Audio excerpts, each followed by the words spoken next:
വഴുതിപ്പോയി ഒരിക്കലും ഉയരില്ല എന്നു നിനച്ചു.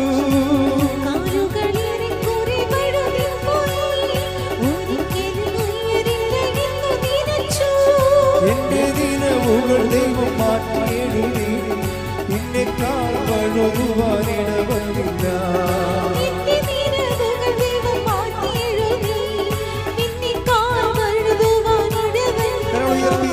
Hallelujah hallelujah നമ്മുടെ യേശു ജീവിക്കുന്നു. ഹല്ലേലൂയ ഹല്ലേലൂയ നമ്മുടെ യേശു ജീവിക്കുന്നു. ആരാധിപ്പാൻ നമുക്ക് കാരണമുണ്ട്, പാടാനേറെ കാരണമുണ്ട്. ആരാധിപ്പാൻ നമുക്ക് കാരണമുണ്ട്, പാടാനേറെ കാരണമുണ്ട്. നമ്മുടെ ഉടമ്പടിയുടെ അഭിഷേകത്തിനും ശാക്തീകരണത്തിനും ഏറ്റവും സുപ്രധാനമായ ഒരു വചനമാണ് നമ്മളിപ്പോൾ ധ്യാനിക്കാൻ പോകുന്നത്. അതോടുകൂടി നിങ്ങൾക്ക് കുറച്ചുകൂടി നിങ്ങളുടെ ഉടമ്പടി എടുത്തവർക്കും അത് പുതുക്കാൻ ഉദ്ദേശിക്കുന്നവർക്കുമൊക്കെ പുതിയ ഉൾക്കാഴ്ചകൾ ലഭിക്കുമെന്ന് ഞാൻ കരുതുകയാണ്. 2 തിമോത്തി 2:1 അതാണ് ഫസ്റ്റ് വചനം. 2 തിമോത്തി 2:1 ഒരുമിച്ച് വായിക്കണം, പ്രാർത്ഥിക്കണം. 2 തിമോത്തി 2:1 എൻ്റെ മകനെ നീ യേശുക്രിസ്തുവിന്റെ കൃപാവരത്തിൽ നിന്നും ശക്തി സ്വീകരിക്കുക. അപ്പം ആത്മീയ ബലത്തിൻ്റെ പ്രധാനപ്പെട്ട ഈ ഉടമ്പടിയുടെ ഉദ്ദേശം തന്നെ അതാണ്. നമ്മളെപ്പോഴാണ് ശക്തി സ്വീകരിക്കുന്നത്? നമ്മൾ ബലഹീനമാകുമ്പോഴാണ്, അല്ലേ? പല സാഹചര്യങ്ങളും, രോഗം, വ്യഥകൾ, ജീവിത പ്രശ്നങ്ങൾ, സാമ്പത്തിക കടങ്ങൾ, വിശ്വാസ തകർച്ചകൾ, ഇങ്ങനെയുള്ള വ്യത്യസ്തമായ മേഖലകളിൽ നമ്മുടെ ശക്തി ചോർന്നു പോകും. ഇങ്ങനെ ഓരോ വിഷയങ്ങൾ വരുമ്പോഴേ എന്താണ് സംഭവിക്കുന്നത്? നമുക്ക് ബേസിക്കായിട്ട് എന്താണ് നമ്മൾ ഓരോ വിഷയങ്ങൾ വരുമ്പോൾ ബേസിക്കായിട്ട് എന്താണ് സംഭവിക്കുന്നത്? ശക്തി ചോർന്നു പോകും. പിന്നെ നമ്മൾ എങ്ങനെയാണ് ഇതിനെ റീഫില്ല് ചെയ്യണത്? അത് ബൈബിളിൻ്റെ പ്രധാനപ്പെട്ട പ്രമേയമാണ്. How to refill the power of grace. എങ്ങനെയാണ് വീണ്ടും നമ്മൾ ശക്തി, അതാണ് ആദിമസഭയ്ക്ക് പൗലോസപ്പോസ്തലൻ കൊടുക്കുന്ന ഒരു നിർദ്ദേശം. എന്താണ്? പ്രിയമകനെ, നീ യേശുക്രിസ്തുവിൻ്റെ കൃപാവരത്തിൽ നിന്ന് ശക്തി ധരിക്കുവിൻ. പറഞ്ഞേ, പ്രിയമകനെ നീ യേശുക്രിസ്തുവിൻ്റെ കൃപാവരത്തിൽ നിന്ന് ശക്തി സ്വീകരിക്കുവിൻ. അപ്പോഴേ നമുക്ക് മനസ്സിലാകുന്ന ഒരു സത്യം എന്താണ്? നമ്മളെ കൃപ ഇപ്പം ഉടമ്പടി തന്നെ വർക്ക് ചെയ്യണത് എങ്ങനെയാണ്? Not by merit, not by grace. അതെൻ്റെ പ്രഖ്യാപിതമായ ഇതാണ്, പ്രഖ്യാപിതമായ ഫോർമുലയാണത്. എന്താണ്? നിൻ്റെ മെറിറ്റ്, യോഗ്യതയാലല്ല, പിന്നെ ദൈവത്തിൻ്റെ കൃപ കൊണ്ട്. അപ്പോൾ ഒരു പ്രോബ്ലം എന്ന് വെച്ച് കഴിഞ്ഞാൽ ദൈവത്തിൻ്റെ കൃപ കൊണ്ടാണെന്ന് പറഞ്ഞ് ചുമ്മാ ഇങ്ങനെ ഇരുന്നാൽ കൃപ കിട്ടുമോ? കിട്ടത്തില്ല. അതാണ് അവിടെയാണ് പ്രോബ്ലം. ദൈവത്തിൻ്റെ ശരി, നമുക്ക് നിവർത്തിയില്ല, എന്നാൽ പിന്നെ നമ്മുടെ കഴിവ് കൊണ്ട് പറ്റത്തില്ല എന്നെങ്കിൽ ദൈവത്തിൻ്റെ കൃപ കൊണ്ട് ഇനി പറ്റത്തുള്ളൂ എന്ന് പറഞ്ഞാൽ വെറുതെ ഇരിക്കുമെന്നാണ് ആൾക്കാർ വിചാരിക്കും. ഇനി നമ്മളെ കൊണ്ട് ഇനി പറ്റത്തില്ല. ഇനി ദൈവം എന്തെങ്കിലും ചെയ്യണം. ദൈവം എന്തെങ്കിലും വെറുതെ ചെയ്യത്തില്ല, ഓട്ടോമാറ്റിക് അല്ലത് സംഭവം. അത് ഭയങ്കര സീരിയസ് വിഷയമാണ്. അതായത് ദൈവകൃപ ഓട്ടോമാറ്റിക് അല്ല, അതൊരു മാനുവൽ ആക്ഷനാണ്. അതാണ് വിഷയം. It's A very serious subject. ദൈവകൃപ ഓട്ടോമാറ്റിക് അല്ല. എന്ന് വെച്ച് കഴിഞ്ഞാൽ ഇപ്പോൾ കറണ്ട് പോകുമ്പോൾ ഓട്ടോമാറ്റിക്കായിട്ട് ഇൻവെർട്ടർ കയറി പിടിക്കും, അങ്ങനെ പിടിക്കത്തില്ലേ? അതായത് നമ്മൾ സ്വാഭാവിക ഇൻവെർട്ടറൊക്കെ ഉള്ള ഇൻസ്റ്റിറ്റ്യൂഷനിൽ എങ്ങനെയാണ്? കറണ്ട് പോകുമ്പോൾ പെട്ടെന്ന് ഇൻവെർട്ടർ കയറി പിടിക്കും. അങ്ങനെ നമ്മൾക്ക് കറണ്ട് പോയാൽ, യോഗ്യത പോയാൽ ഉടനെ കൃപ കയറി പിടിക്കത്തില്ല. മനസ്സിലായില്ല? കാര്യം മനസ്സിലായ? യോഗ്യത പോയതെന്ന് പറഞ്ഞ് ഉടനെ കൃപ കയറി പിടിക്കത്തില്ല. അത് മാനുവൽ ഓപ്പറേഷനാണ്. ഇതിന് ഈ മാനുവൽ ഓപ്പറേഷൻസ് ഒത്തിരി, ഇതിൻ്റെ ഉടമ്പടി ഇത്രയും വെടിക്കെട്ട് പോലെ നിൽക്കേണ്ട കാരണം എന്ന് വെച്ച് കഴിഞ്ഞാൽ ഇതിൻ്റെ ഈ കൃപയുടെ മാനുവൽ ഓപ്പറേഷൻസ് ഭയങ്കരമാണ്. സത്യം പറഞ്ഞാൽ ഇപ്പോഴും ഞാൻ അമ്മയുടെ ഈശോൻ്റെ നടക്ക് നിൽക്കുകയാണ്. ഞാൻ നിങ്ങളോട് സത്യമേ പറയത്തുള്ളൂ. സത്യം അല്ലാതെ തന്നെ ഞാൻ തമാശയൊക്കെ എൻ്റെ കൊളീഗ്സിനോടൊക്കെ തമാശയൊക്കെ പറയേ, അത് തമാശ ആയിട്ടുള്ള കാര്യങ്ങളെ പറയത്തുള്ളൂ, അല്ല സീരിയസ് കാര്യങ്ങൾ തമാശയോട് പറയത്തില്ല. അതെന്താ സംഭവിച്ചു കഴിഞ്ഞാൽ നമ്മൾക്ക് ഇതിനെക്കുറിച്ച് ഒരു ഐഡിയയും ഇല്ലായിരുന്നു.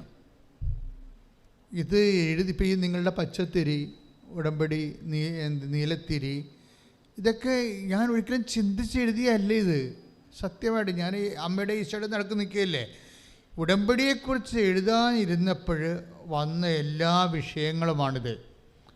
ഉടമ്പടി തൈലം ഞാൻ ചിന്തിച്ചിട്ട് കൂടിയില്ല അങ്ങനൊരു സംഭവത്തെക്കുറിച്ച്. എഴുതിയപ്പോൾ ഇതെല്ലാം ഇങ്ങനെ ആയി വരുന്നതാണ്. എന്നുവെച്ചാൽ ദൈവികമായി എഴുത്തെന്ന് പറയണത് നമ്മൾ വേറെ ലോകമാണത്. ശരിക്കും അത് സാഹിത്യ സൃഷ്ടി പോലല്ല. അത് സാഹിത്യ സൃഷ്ടി നമ്മൾ ആദ്യം സങ്കല്പിക്കത്തില്ലേ, സങ്കല്പത്തിൽ നിന്നല്ല വരുന്നത്. ഇതങ്ങനെയല്ല വരുന്നത്, ഇത് അഭിഷേകത്തിൽ നിന്നാണ് വരുന്നത്.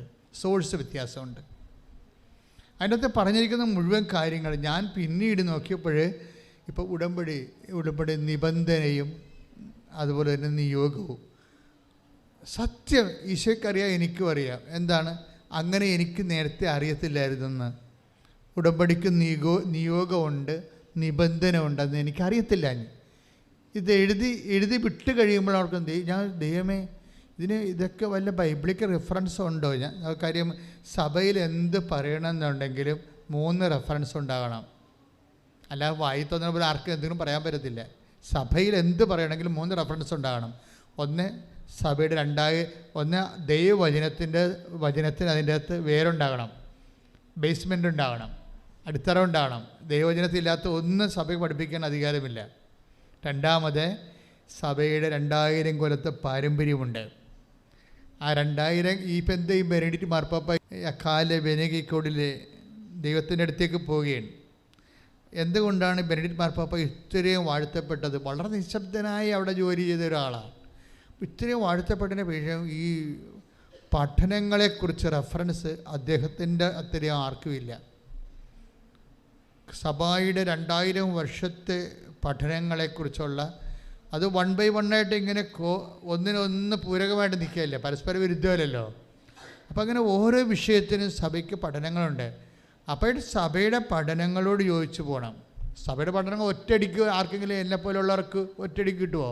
എത്രയോ വർഷത്തെ എൻ്റെ എക്സ്പേർട്സ് ഉണ്ട്, ഓരോരോ ഡിപ്പാർട്ട്മെൻ്റ് എക്സ്പേർട്സ് ഉണ്ട്. അപ്പോൾ അവരോടൊക്കെ കൺകറൻറ്റ് ചെയ്യാതെ നമുക്ക് ഇതൊന്നും എഴുതി വെക്കാൻ പറ്റത്തില്ല. പക്ഷേ ഞാൻ എഴുതി കഴിഞ്ഞതിന് ശേഷം കൺകറൻസി ചെയ്തപ്പോഴെല്ലാം കറക്റ്റായിരുന്നു. ഇപ്പം ഉടമ്പടിക്ക് നിയോഗം ഉണ്ടാകുക, നമ്മൾ അവിടെ വെക്കണത് എന്താണ്? നിയോഗമല്ലേ വെക്കണത്, അല്ലേ? പിന്നെന്താണ്? നിയോഗത്തിന് നിബന്ധന. ആ നിബന്ധനയെ ശരിക്കും ഉടമ്പടിയെക്കുറിച്ച് എഴുതി കഴിഞ്ഞ ശേഷം ഇതിൻ്റെ ബിബ്ലിക്കൽ റെഫറൻസ് നോക്കിയപ്പോഴാണ് പുറപ്പാടിൻ്റെ പുസ്തകത്തിൽ നിയോഗമുണ്ട്, നിബന്ധനയുണ്ട്. ഉടമ്പടിയുടെ എല്ലാ ഫോർമാറ്റിലും നിയോഗമുണ്ട്, നിബന്ധനയുണ്ട്.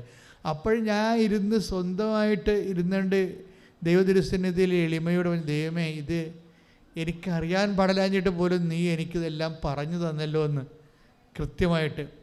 അതുകൊണ്ടാണ് ഉടമ്പടി പക്ക ബിബ്ലിക്കൽ മാത്തമാറ്റിക്സാണ് ഉപയോഗിച്ചിരിക്കുന്നത്. എൻ്റെ അടുത്ത് നമുക്ക് ബിബ്ലിക്കൽ മാത്തമാറ്റിക്സ് ഒന്ന് പറയാൻ പറ്റുമെങ്കിൽ, ഇല്ലെങ്കിൽ അങ്ങനെ ഒരു സബ്ജക്റ്റ് നമ്മൾ ഇനി റിസർച്ച് ചെയ്യേണ്ടി വരും. അതായത് വചനഗണിതത്തിലാണ് ഈ സംഭവം ചെയ്തിരിക്കുന്നത് മുഴുവനും. കാര്യം എല്ലാം ഒന്നിനൊന്ന് പൂരകമായിട്ട്. അതുകൊണ്ട് തന്നെ പക്കയായിട്ട് നിങ്ങളിത് എക്സിക്യൂട്ട് ചെയ്താൽ അതായത് A+B² എന്ന് പറഞ്ഞ പോലെ കറക്റ്റായിട്ടാണ് ഇത് വർക്ക് ചെയ്യത്തുള്ളത്. അല്ലാതെ ഇതിൻ്റെ അകത്ത് അംബിഗ്വേഷൻ, ഒരു ഹൈപ്പോത്തസിസ് അങ്ങനെ ഒന്നുമില്ല. ഇത് 2+2 4 ആയിട്ട് വർക്ക് ചെയ്യും. എന്താ പറയണത്? പ്രിയ മകനെ, 2 തിമോത്തി 2:1 എന്താ പറയണത്? പ്രിയ മകനെ പറഞ്ഞേ. പ്രിയമകനെ, നീ നീ യേശുക്രിസ്തുവിന്റെ യേശുക്രിസ്തുവിന്റെ കൃപാവരത്തിൽ നിന്ന് ശക്തി ധരിക്കുവേൻ. ശക്തി അപ്പോൾ ധരിക്കുവിൻ. നമ്മളെ സംബന്ധിച്ചിടത്തോളം ശക്തിയാണ് ധരിക്കേണ്ടത്, അല്ലേ? സ്വീകരിക്കേണ്ടത്. എന്താ കാര്യം? കൃപാവരം എന്ന് പറയുന്ന അത് വിഷയം ശക്തിയാണ്. അതുകൊണ്ടാണ് കൃപാവരം എന്ന് പറയുന്ന വിഷയം ശക്തിയാണ്. അതെപ്പോഴാണ് വരണത്? അത് ബലഹീനമായ ഒരു സാഹചര്യത്തിലാണ് ശക്തി വരണത്. നമ്മളെ ഇപ്പം നമുക്കൊരു ആകുന്ന സാഹചര്യങ്ങളില്ലേ? അപ്പം ഞാൻ പറയും ടാപ്പിംഗ് ടൈം, ലോഡിങ് ടൈം എന്ന് പറയും. ടാപ്പിംഗ് ടൈം, ലോഡിങ് ടൈം എന്ന് പറയുന്നത് നമ്മുടെ ജീവിതത്തിലൊരു ഭാഗമാണ്. എന്ന് വെച്ച് കഴിഞ്ഞാൽ നമ്മൾ ബലഹീനമായിക്കൊണ്ടിരിക്കുന്ന സാഹചര്യം, രോഗം കൊണ്ട് ബലഹീനമാകാം, സാമ്പത്തികമായിട്ടുള്ള ഞെരുക്കം കൊണ്ട് ബലഹീനമാകാം, പിന്നെ ആശങ്കകൾ കൊണ്ട് ബലഹീനമാകാം. ജോലി കിട്ടുമോ, വിസ സമയത്ത് വരുമോ, ഇങ്ങനെയുള്ള ആശങ്കകൾ കൊണ്ട് ബലഹീനമാകാം. അപ്പോൾ ഇത് കിട്ടണ വരെ ഉള്ള ടൈം എന്ന് പറഞ്ഞാൽ ടാപ്പിംഗ് ടൈമാണ്, അല്ലെങ്കിൽ ലോഡിങ് ടൈം എന്ന് പറയും. മനസ്സിലായില്ലേ? ഇതാണ് ഏറ്റവും ടോപ്പ് ടൈം എന്ന് പറഞ്ഞാൽ ഇതാണ്. അതായത് നിങ്ങൾക്ക് വിസ കിട്ടിക്കഴിഞ്ഞുള്ള ഇറ്റ് ഈസ് ഓവർ. അതായത് എൻ്റെ സഹോദരങ്ങളെ ശ്രദ്ധിക്കുക. അതായത് നിങ്ങൾ ഒരു വിഷയം നേടിക്കഴിഞ്ഞാൽ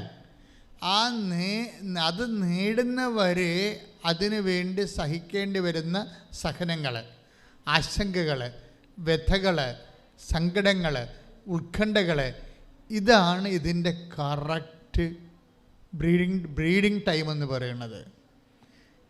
പക്ഷേ പലപ്പോഴും നമ്മൾ യൂസ്ലെസ്സായിട്ട് കളയണത് ഇതാണ്. നിരാശപ്പെട്ട് കളയും. നിരാശപ്പെട്ടാണ് ഇത് കളയണത് പലപ്പോഴും. ഇതിൻ്റെ കറക്റ്റ് ടാപ്പിംഗ് ടൈം, അതായത് നമ്മൾ ടാപ്പിംഗ് ടൈം എന്ന് പറയുന്നത് എന്താണ്? ഇപ്പോൾ റബ്ബറാണെങ്കിൽ അത് വെട്ടുകണ ടാപ്പിംഗ്, അല്ലേ?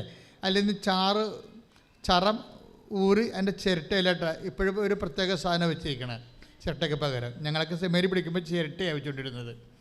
ഇപ്പോൾ വേറെ എന്തോ ഒരു പ്ലാസ്റ്റിക്കിൻ്റെ സംഭവം, പിന്നെ റെയിൻ ഗാർഡൊക്കെ വെച്ച് പ്രത്യേക പ്രൊഫഷണലാക്കിയിട്ടുണ്ടത്. അപ്പോൾ എന്ത് സംഭവിച്ചു കഴിഞ്ഞാൽ അത് ഊറി വരുന്ന സമയം. അപ്പോൾ ഞാൻ എപ്പോഴും ഓർക്കാറുണ്ട്, ഞാൻ 11 മണിക്ക് റബ്ബർ തോട്ടത്തിൽ കയറി കഴിഞ്ഞാൽ അതേ ഒരു ടൈമാണ്, ഞങ്ങളുടെ ഫ്രീ ടൈമാണ്. അപ്പോൾ കയറുമ്പോൾ ചിരട്ടയില്ലാതെ നോക്കും. അപ്പോൾ റബ്ബർ വെട്ടുകാരൻ ചിരട്ടയിൽ നിന്ന് പാലെല്ലാം എടുത്തുകൊണ്ട് പോയിരിക്കുന്ന സമയമാണ്. പിന്നെ വൈകുന്നേരം വന്ന് നോക്കുമ്പോൾ കുറച്ച് ഒരു 3/4 ചിരട്ടോളം വീഴും അതിൻ്റെ അത്. ആ 11 മണിയുള്ള ടൈമിനാണ് ടാപ്പിംഗ് ടൈം എന്ന് പറയുന്നത്. അല്ലാതെ ടാപ്പ് ചെയ്യുന്ന സമയമല്ല, അത് ഊറി വീഴുന്ന സമയമാണ്. അത് ടാപ്പ് ചെയ്യേണ്ട സമയമല്ല, ഊറി വീഴുന്ന സമയം, പാൽ ഊറി വീഴുന്ന സമയം. ഈ പാൽ ഊറി വീഴുന്ന സമയം കൃപയ്ക്കുണ്ട്, ശരിക്കും ടാപ്പിംഗ് ടൈമുണ്ട്. എന്ന് വെച്ചാൽ നമ്മൾ ആശങ്കപ്പെടുന്ന ടൈമാണത്. പീഡിയ അഡ്മിഷൻ കിട്ടുമോ ഇല്ലയോ എന്ന് ആശങ്കപ്പെടുക, രോഗം സുഖമാകുമോ ഇല്ലയോ എന്ന് ആശങ്കപ്പെടുക, പരീക്ഷ ജയിക്കുമോ ഇല്ലയോ എന്ന് ആശങ്കപ്പെടുക, ലോൺ കിട്ടുമോ ഇല്ലയോ എന്ന് ആശങ്കപ്പെടുക. ഈ ആശങ്കപ്പെടുന്ന ടൈമെന്ന് പറയണത് അത് ദൈവത്തിൻ്റെ ടൈമാണത്. അത് നമ്മൾ തിരിച്ചറിയണം. അത് ദൈവത്തിൻ്റെ സമയമാണ്. പലപ്പോഴും അതായത് ഈ ടൈം മുഴുവനും പ്രാർത്ഥന കൊണ്ടാണ് ഫില്ല് ചെയ്യേണ്ടത്. പിടികിട്ടില്ലേ? ഈ ആശങ്ക ടൈമെല്ലാം. അതുകൊണ്ട് ഞാനെപ്പോഴും ചെയ്യേണ്ടത്, അതായത് സ്വന്തമായിട്ടൊരു പ്രെയർ ഇതുപോലെ ഡിഫിക്കൽട്ട് ടൈംസ് പ്രാർത്ഥിക്കാൻ നമുക്ക് ഉണ്ടാകണം, നല്ലതാണ്. എന്ന് വെച്ച് കഴിഞ്ഞാൽ ഓട്ടോമാറ്റിക്കായിട്ട് എന്തെങ്കിലും വിഷയം ഉണ്ടാകുമ്പോൾ ഓട്ടോമാറ്റിക്കായിട്ട് തന്നെ അവിടെ ഓട്ടോമാറ്റിക് ഉണ്ട് കേട്ടോ, മാനുവൽ അല്ലത്. അതായത് പെട്ടെന്ന് ഇപ്പോൾ ഞാനാണെങ്കിൽ പെട്ടെന്ന് എൻ്റെ പഠനകാലത്തായിരുന്നു, 10ാം ക്ലാസ്സിലൊക്കെ പഠിക്കുന്ന കാലത്ത് 4ാം ക്ലാസ് തൊട്ട് 10ാം ക്ലാസ് വരെ എനിക്ക് നല്ല ഓർമ്മയുണ്ട്. അപ്പോൾ ഞാൻ എന്തെങ്കിലുമൊക്കെ ഒരു ബുദ്ധിമുട്ടുണ്ടായി ഞാൻ ഉടനെ കർത്താവിൻ്റെ മാലാഖ ചെല്ലും. കാര്യം എനിക്ക് അന്ന് അദ്ദേഹം അറിയാൻ പാടില്ലായിരുന്നു. കർത്താവിൻ്റെ മാലാഖ ഭയങ്കര വെടിക്കെട്ട് പ്രാർത്ഥനയാണ്. പിന്നെയാണ് സെമിനാരിലെത്തി അതിൻ്റെ തിയോളജി പഠിച്ചപ്പോഴാണ് മനസ്സിലായത്, ദൈവമേ അനുഭവമാണല്ലോ കയ്യിലിരുന്നതെന്ന്. അത്രയും ശക്തമാണ് ഈ കർത്താവിൻ്റെ മാലാഖ. നമ്മൾ അത് ത്രിസംഖ്യ ജപം എന്നൊക്കെ സന്ധ്യ ജപം എന്നൊക്കെ പറഞ്ഞ് അങ്ങനെ ചെല്ലണ ജപം അല്ല. അതിൻ്റെ അത് കണ്ടൻറ്റ് വൈസ് ഭയങ്കര ശക്തമാണത്. കണ്ടൻറ്റ് വൈസ് കർത്താവിൻ്റെ മാലാഖ പരിശുദ്ധ മരുന്ന് വചിച്ചു, പരിശുദ്ധാത്മാ ഗർഭം ധരിച്ചു. അത് തന്നെയാണ് നമ്മൾ പിന്നീട് ജപമാലയായിട്ട് ഡെവലപ്പ് ചെയ്ത് വന്ന സഭയിൽ. അതാണ് ജപമാലയായിട്ട് ഡെവലപ്പ്. ആദ്യം ഈ കർത്താവിൻ്റെ മാലാഖ തന്നെ ഉണ്ടായിരുന്നുള്ളൂ. പിന്നീടാണ് അത് ഈ 12-ാം നൂറ്റാണ്ടായപ്പോൾ ജപമാലയായിട്ട് കൺവേർട്ട് ചെയ്തത്. അത് ഭയങ്കര പവർ. ഇപ്പോൾ ജപമാല തന്നെ പ്രകാശത്തിൻ്റെ ദിവസങ്ങളായിട്ട് പിന്നീട് അത് അതിൻ്റെ റേഞ്ച് വർദ്ധിക്കുകയാണ് ചെയ്തത്. ഇതെല്ലാം യുദ്ധായുധങ്ങളാണ്, ഇതെല്ലാം യുദ്ധായുധങ്ങൾ, വാർ വെപ്പൺസാണ് ഇതെല്ലാം. പക്ഷേ ആദ്യമുള്ളത് കർത്താവിൻ്റെ മാലാഖയായിരുന്നു. അപ്പോൾ ഞാൻ കുഞ്ഞുനാളിലൊക്കെ എപ്പോഴൊക്കെ ചൊല്ലിക്കൊണ്ടിരുന്നത് കർത്താവിൻ്റെ മാലാഖയാണ് ചെല്ലേണ്ടത്. ക്ലാസ്സിലൊക്കെ പോകുമ്പോഴും ഹോംവർക്ക് ചെയ്യാത്തപ്പോഴും അടി കിട്ടുമെന്ന് ഉറപ്പാകുമ്പോഴും ഒക്കെ ചൊല്ലിക്കൊണ്ടിരുന്ന സംഭവം കർത്താവിൻ്റെ മാലാഖയാണ്. കാരണം വീട്ടിലെ ജോലിയും ഹോംവർക്കും എല്ലാം കൂടി അത് നടക്കത്തില്ലായിരുന്നു, അത്രയും പാടായിരുന്നു. അപ്പം നമ്മൾ അടി കിട്ടാതിരിക്കാൻ വേണ്ടി ചെല്ലണത് കർത്താവിൻ്റെ മാലാഖയാണ്. ഇത് എന്താ വെച്ചാൽ അന്ന് അതാണ്. അപ്പം നമ്മളെ സംബന്ധിച്ചിടത്തോളം ഒരു പ്രെയർ ഉണ്ടാകണം നല്ലതാണ്. നിങ്ങൾക്ക് ചൊല്ലി അഭിഷേകമാകണ പ്രെയർ, മാനുവലാകാതെ അഭിഷേകമാകണ പ്രെയർ എന്ന് വെച്ചാൽ കാര്യം അത് ഈ അതായത് ടാപ്പിംഗ് ടൈമിൽ പ്രാർത്ഥിക്കേണ്ടതാണ്. കഴിഞ്ഞ ദിവസങ്ങളൊരു സാക്ഷ്യം ഉണ്ടായത് എനിക്ക് ഭയങ്കര ഇഷ്ടപ്പെട്ടൊരു സാക്ഷ്യം ഉണ്ടായി. എന്താ സംബന്ധിച്ചാൽ അത് ഭയങ്കര ഒരു എൻജിനീയറാണ്, സയൻറ്റിസ്റ്റാണ്, IT സയൻറ്റിസ്റ്റാണ്. കാര്യം ഞാൻ എവിടെയൊക്കെ പറഞ്ഞ അമേരിക്കൻ സെക്യൂരിറ്റി, ബാങ്ക് സെക്യൂരിറ്റിയുടെ നമ്മുടെ ഈ ഗേറ്റിംഗ് നിൽക്കുന്ന സെക്യൂരിറ്റി അല്ല, ബാങ്കിൻ്റെ IT സെക്യൂരിറ്റി ഡിപ്പാർട്ട്മെൻറ്റിൽ വർക്ക് ചെയ്യുന്ന ആളാണ്. അപ്പോൾ അവരുടെ സോഫ്റ്റ്വെയർ എപ്പോഴും ഇങ്ങനെ അവർ അപ്ഡേറ്റ് ചെയ്തുകൊണ്ടിരിക്കും, അല്ലെങ്കിൽ അവർ ഹാക്ക് ചെയ്യും, അങ്ങനെ ബാങ്ക് തന്നെ പൊളിഞ്ഞു പോകാൻ സാധ്യതയുണ്ട്. അപ്പോൾ അമേരിക്കൻ ബാങ്കിൻ്റെ സെക്യൂരിറ്റി വർക്ക് ചെയ്യുന്ന ഒരാൾ, അയാൾ ഡിസ്മിസ്ഡ് ആയി അവിടെ നിന്ന്. ഡിസ്മിസ്ഡ് എന്ന് വെച്ച് കഴിഞ്ഞാൽ അവരുടെ ഒരു പ്രോജക്റ്റ് കഴിഞ്ഞ് ഇറങ്ങി, ഇനി അയാൾ ഇടുകയാണെങ്കിൽ അപ്ഡേഷൻ എക്സാം ഉണ്ട്. അപ്പോൾ ശമ്പളം എന്ന് വെച്ചാൽ വല്ലാത്ത പെശക്ക് ശമ്പളമാണ് ശരിക്കും. പക്ഷേ അത് വീണ്ടും അയാൾ അതിൻ്റെ അകത്ത് ജോലി കിട്ടണമെന്നുണ്ടെങ്കിൽ പുതിയ പരീക്ഷ എഴുതണം. അത് 20 സീറ്റാ മറ്റേ ഉള്ളു ലോകത്തെമ്പാടുമായിട്ട്. അപ്പോൾ അതിൻ്റെ അകത്ത് 10,000-2,000 പേരുണ്ട്. അപ്പോൾ ഈ മനുഷ്യൻ വളരെ ഇന്ത്യയിൽ സെൻറ്ററില്ല. ഇന്ത്യയിൽ സെൻറ്റർ വെച്ചാൽ ഓൺലൈനിൽ മദ്രാസിലാണ് ഔട്ട്ലെറ്റ് ഉള്ളത്, ഓൺലൈനിൻ്റെ തന്നെ. അപ്പോൾ അങ്ങനെ അത് എഴുതിക്കൊണ്ടിരിക്കുന്ന സമയത്ത് പെട്ടെന്ന് സിസ്റ്റം ഓഫായി പോകും. പരീക്ഷ എഴുതിക്കൊണ്ടിരിക്കുന്ന സമയത്ത് പെട്ടെന്ന് സിസ്റ്റം ഓഫായി പോകും. അത് പിന്നെ തീർന്നില്ല പരിപാടി. പക്ഷേ ഈ മനുഷ്യൻ ആ സാക്ഷ്യം കഴിഞ്ഞ നമ്മുടെ യൂട്യൂബിൽ കിടപ്പുണ്ട്. ആ സാക്ഷ്യം എങ്ങനെയെന്നറിയാമോ? സിസ്റ്റം ഓഫായപ്പോൾ ഞാൻ ജപമാല പ്രാർത്ഥിക്കാൻ തുടങ്ങിയെന്ന്. സിമ്പിൾ. ടാപ്പിംഗ് ടൈമിൽ വന്നേണ്ട. അപ്പം ഞാൻ ടാപ്പിംഗ് ടൈം വന്നപ്പോൾ ഈശോ എനിക്ക് എക്സാമ്പിൾ വന്ന കണ്ട. അത് കറക്റ്റാണ്, ഞാൻ പറഞ്ഞ കറക്റ്റാണെന്ന് പറയാൻ വേണ്ടി എനിക്ക് എക്സാമ്പിൾ വന്നിട്ടുണ്ട്. സിസ്റ്റം ഓഫായിപ്പോയി. സിസ്റ്റം ഓഫാകുമ്പോൾ ഓട്ടോമാറ്റിക്കലായിരിക്കണം, അതവിടെ മാനുവലില്ല. നിങ്ങളുടെ സിസ്റ്റം ഓഫായാൽ നിങ്ങളുടെ ലൈഫിൽ ഇതുപോലെ എന്തെങ്കിലും ഒരു പെട്ടെന്നൊരു തടസ്സം വന്നു കഴിഞ്ഞാൽ അപ്പം തന്നെ ഓട്ടോമാറ്റിക്കായിട്ട് നിങ്ങൾക്ക് അഭിഷേകമായി കിട്ടിയിരിക്കുന്ന പ്രാർത്ഥന ഓൺ ചെയ്യണം. ഓൺ ചെയ്യപ്പെടണം. അപ്പോൾ അഭിഷേകം അത് വലിയ ഒരു പ്രധാനപ്പെട്ട കാര്യമാണ്. കാര്യം നമ്മളുടെ ജീവിതത്തിലെ ദൈവം നമ്മളെ സിംഗിളായിട്ടാണ് സൃഷ്ടിച്ചിരിക്കുന്നത്. പിടികിട്ടിയോ? ദൈവം സിംഗിളായിട്ടാണ് സൃഷ്ടിച്ചിരിക്കുന്നത്. നിങ്ങളിപ്പോൾ ഇരട്ട പ്രസവിച്ചെന്ന് പറഞ്ഞാൽ ഈ സയാമിക് ഇരട്ടകളെപ്പോലെ ഒരുമിച്ച് വരികയല്ല, വരുന്നതാണ് വരണത്. ഞാൻ ഈ ഇരട്ടകളെ കാണുമ്പോൾ ചിരിച്ചോട് ചോദിക്കും, ആരാണ് മൂത്തത്? അപ്പോൾ പറയും, ചേച്ചിയേക്കാൾ 10 മിനിറ്റ് മാത്രമേ എനിക്ക് എളുപ്പമുള്ളെന്ന് പറയും. ചേച്ചിയേക്കാൾ 10 മിനിറ്റ് മാത്രമേ എനിക്ക് എളുപ്പമുള്ളെന്ന് പറയും. അപ്പോൾ വെച്ചാൽ ഇരട്ടയാണെങ്കിലും അതിന് ടൈമുണ്ട്. അപ്പോൾ ഞാൻ എന്താ പറയണമെന്ന് വെച്ച് കഴിഞ്ഞാൽ, ഇതുപോലെയുള്ള ടൈമിൽ ഓട്ടോമാറ്റിക്കായിട്ട് നമുക്ക് അഭിഷേകമായി കിട്ടിയിരിക്കുന്ന പ്രാർത്ഥന, 30 മിനിറ്റ്സ് നമുക്ക് ഏതെങ്കിലും ഒരു പ്രാർത്ഥന അഭിഷേകമായി നിങ്ങൾ വാങ്ങിച്ചിരിക്കണം. ഏതെങ്കിലും ഒരു പ്രാർത്ഥന എന്ന് വെച്ച് കഴിഞ്ഞാൽ, ഒരു പ്രാർത്ഥന കുറേ നാൾ ചൊല്ലിക്കഴിയുമ്പോൾ അത് നമുക്ക് ആ പ്രാർത്ഥന ചൊല്ലുന്നതിലൂടെ നമുക്ക് ആൻസറിങ് ഉണ്ടാകണം. അതാണ് എൻ്റെ വിഷയം. നമുക്ക് ശക്തി ലഭിക്കണം, നമുക്ക് ആശ്വാസം പ്രാപിക്കണം. അങ്ങനെ ഏതെങ്കിലും പ്രാർത്ഥന ഉണ്ടാകുന്ന നോക്കണം. ചിലർക്ക് സ്വർഗസ്ഥനായ പിതാവ് ചെല്ലുമ്പോൾ തന്നെ ശക്തി കിട്ടിക്കണം. ചിലർക്ക് നന്മ നിറഞ്ഞ പറയും ചെല്ലുമ്പോൾ ശക്തി കിട്ടും. എനിക്ക് ജപമാല മൊത്തം ചൊല്ലിയാലേ ശക്തി കിട്ടത്തുള്ളൂ. എനിക്ക് ജപമാല കാര്യം ഞാൻ ഓട്ടോമാറ്റിക്കായി ജപമാല തുടങ്ങും ഉടനെ. നമ്മൾ ജപമാലയ്ക്കുള്ള പ്രശ്നം വെച്ച് കഴിഞ്ഞാൽ, ജപമാല നിങ്ങൾ ഇങ്ങനെ ട്രാവലിംഗ് ജപമാല ഉണ്ട്. അതായത് നമ്മൾ വീട്ടിൽ കുടുംബ പ്രാർത്ഥനയുടെ ജപമാലയല്ല, നമ്മൾ യാത്രാ ജപമാലയില്ലേ, ആ യാത്രാ ജപമാലയൊക്കെ സിമ്പിളാക്കി കളയണം. ഞാൻ സിമ്പിളാക്കി വെച്ചിരിക്കുകയാണ്. ഇപ്പോൾ ഇംഗ്ലീഷ് ജപമാല എന്താണ്? അഗ്നി ഇൻ ദ ഗാർഡൻ. സിമ്പിളായി. അല്ലെങ്കിൽ നമ്മൾ എന്ന് വെച്ച് കഴിഞ്ഞാൽ പൂങ്കാവനത്തിൽ ധ്യാനം എന്ന സംഭവം ആ ഹെഡിങ്ങേ പറയത്തുള്ളൂ. യാത്ര ജപമാലയിൽ ഹെഡിങ്ങേ ഉള്ളൂ. പിന്നെ സ്വർഗ്ഗസ്ഥനായ പിതാവ് എന്ന് പറഞ്ഞോറും ചൊല്ലിപ്പോരും. അപ്പോൾ നമ്മുടെ കുടുംബ പ്രാർത്ഥനയിൽ അത് വിശദീകരിച്ചാൽ പ്രാർത്ഥിക്കേണ്ടത്. അവിടെ യാത്ര ജപമാലയല്ല. ഇതുപോലെ ഏതെങ്കിലും ഒരു പ്രാർത്ഥന നമ്മുടെ ജീവിതത്തിൽ അഭിഷേകമാകണം. ചിലപ്പോൾ നമുക്ക് പ്രത്യക്ഷീകരണ പ്രാർത്ഥനയ്ക്ക് നല്ലത്. നിങ്ങൾക്കതാ കിട്ടിയിരിക്കണമെങ്കിൽ നിങ്ങൾ കണ്ടിന്യൂ ചെയ്യണം. ചിലർക്ക് പ്രത്യക്ഷ പ്രാർത്ഥനയൊക്കെ ചില ആൾക്കാർ ഇരുന്ന് ചെല്ലണ ആൾക്കാർ. കാര്യം പ്രത്യക്ഷ പ്രാർത്ഥന എന്തെങ്കിലും വിഷയം ഉണ്ടെങ്കിൽ ഓട്ടോമാറ്റിക്കായിട്ട് പ്രത്യക്ഷീകരണ പ്രാർത്ഥന വരും. കാര്യം പ്രത്യക്ഷീകരണ പ്രാർത്ഥന ഇതിനു വേണ്ടി മാത്രം തന്നതാണ്. മനുഷ്യൻ്റെ ജീവിത പ്രശ്നങ്ങൾക്ക് പരിഹാരമാകാൻ വേണ്ടി മാത്രം തന്നതാണ് ആ സംഭവം. അപ്പം അതുകൊണ്ട് അത് പ്രത്യക്ഷീകരണ പ്രാർത്ഥനയാണ്. ഈ നമ്മളുടെ ഉടമ്പടി നിങ്ങൾക്ക് ലഭിക്കുന്ന സാക്ഷ്യങ്ങളുടെയൊക്കെ ലക്ഷ്യമെന്താണ്? അമ്മ ആഗ്രഹിക്കുന്ന ഒരു കൃപാവര പദ്ധതി കൃപാസനത്തിൽ ഞങ്ങളുടെ കുടുംബത്തിൽ നിറവേറാൻ ഇടയാക്കണമെന്ന് 2015 കിട്ടിയ ആദ്യ പ്രത്യക്ഷീകരണ പ്രാർത്ഥനയുടെ ഫലമായിട്ടാണ് പിന്നീട് ഉടമ്പടി പ്രാർത്ഥനയൊക്കെ നമുക്ക് ലഭിക്കുന്നത്. അപ്പോഴേ ഒരു അഭിഷേക പ്രാർത്ഥന മനസ്സിൽ സൂക്ഷിക്കണം, നല്ലതാണ്. ചെറുതായിട്ടാണെങ്കിലും വലുതായിട്ടാണെങ്കിലും എന്താണ് നിങ്ങൾക്ക് കിട്ടിയിരിക്കുന്നത് അത് സൂക്ഷിക്കുക. ചിലർക്ക് സുഹൃത്ത് ജപങ്ങൾ കിട്ടിയിട്ടുണ്ടാവും. സുഹൃത്ത് ജപങ്ങൾ, കുഞ്ഞു ജപങ്ങളില്ലേ, അതിനാണ് സുഹൃത്ത് ജപങ്ങളെന്ന് പറയുന്നത്. അപ്പോഴേ ഇതുപോലെ ഓട്ടോമാറ്റിക്കായിട്ട് ഒരു പ്രെയർ കിട്ടിക്കഴിഞ്ഞാൽ അത് വർക്ക് ചെയ്യണത് ടാപ്പിംഗ് ടൈമിലാണ്. എന്ന് വെച്ച് കഴിഞ്ഞാൽ നമുക്ക് ആശങ്കകൾ, ഉത്കണ്ഠകൾ, പരവേശങ്ങൾ, സംഭ്രമങ്ങളുള്ളപ്പോഴും ഓട്ടോമാറ്റിക്കായിട്ട് ഈ പ്രാർത്ഥന വർക്കൗട്ട് ചെയ്തുകൊണ്ടിരിക്കാം. നിങ്ങളൊന്ന് നെഞ്ചത്ത് കഴിച്ച് പ്രാർത്ഥിച്ചേ. കർത്താവായ ദൈവമേ, എൻ്റെ ആശങ്ക സമയങ്ങളിലും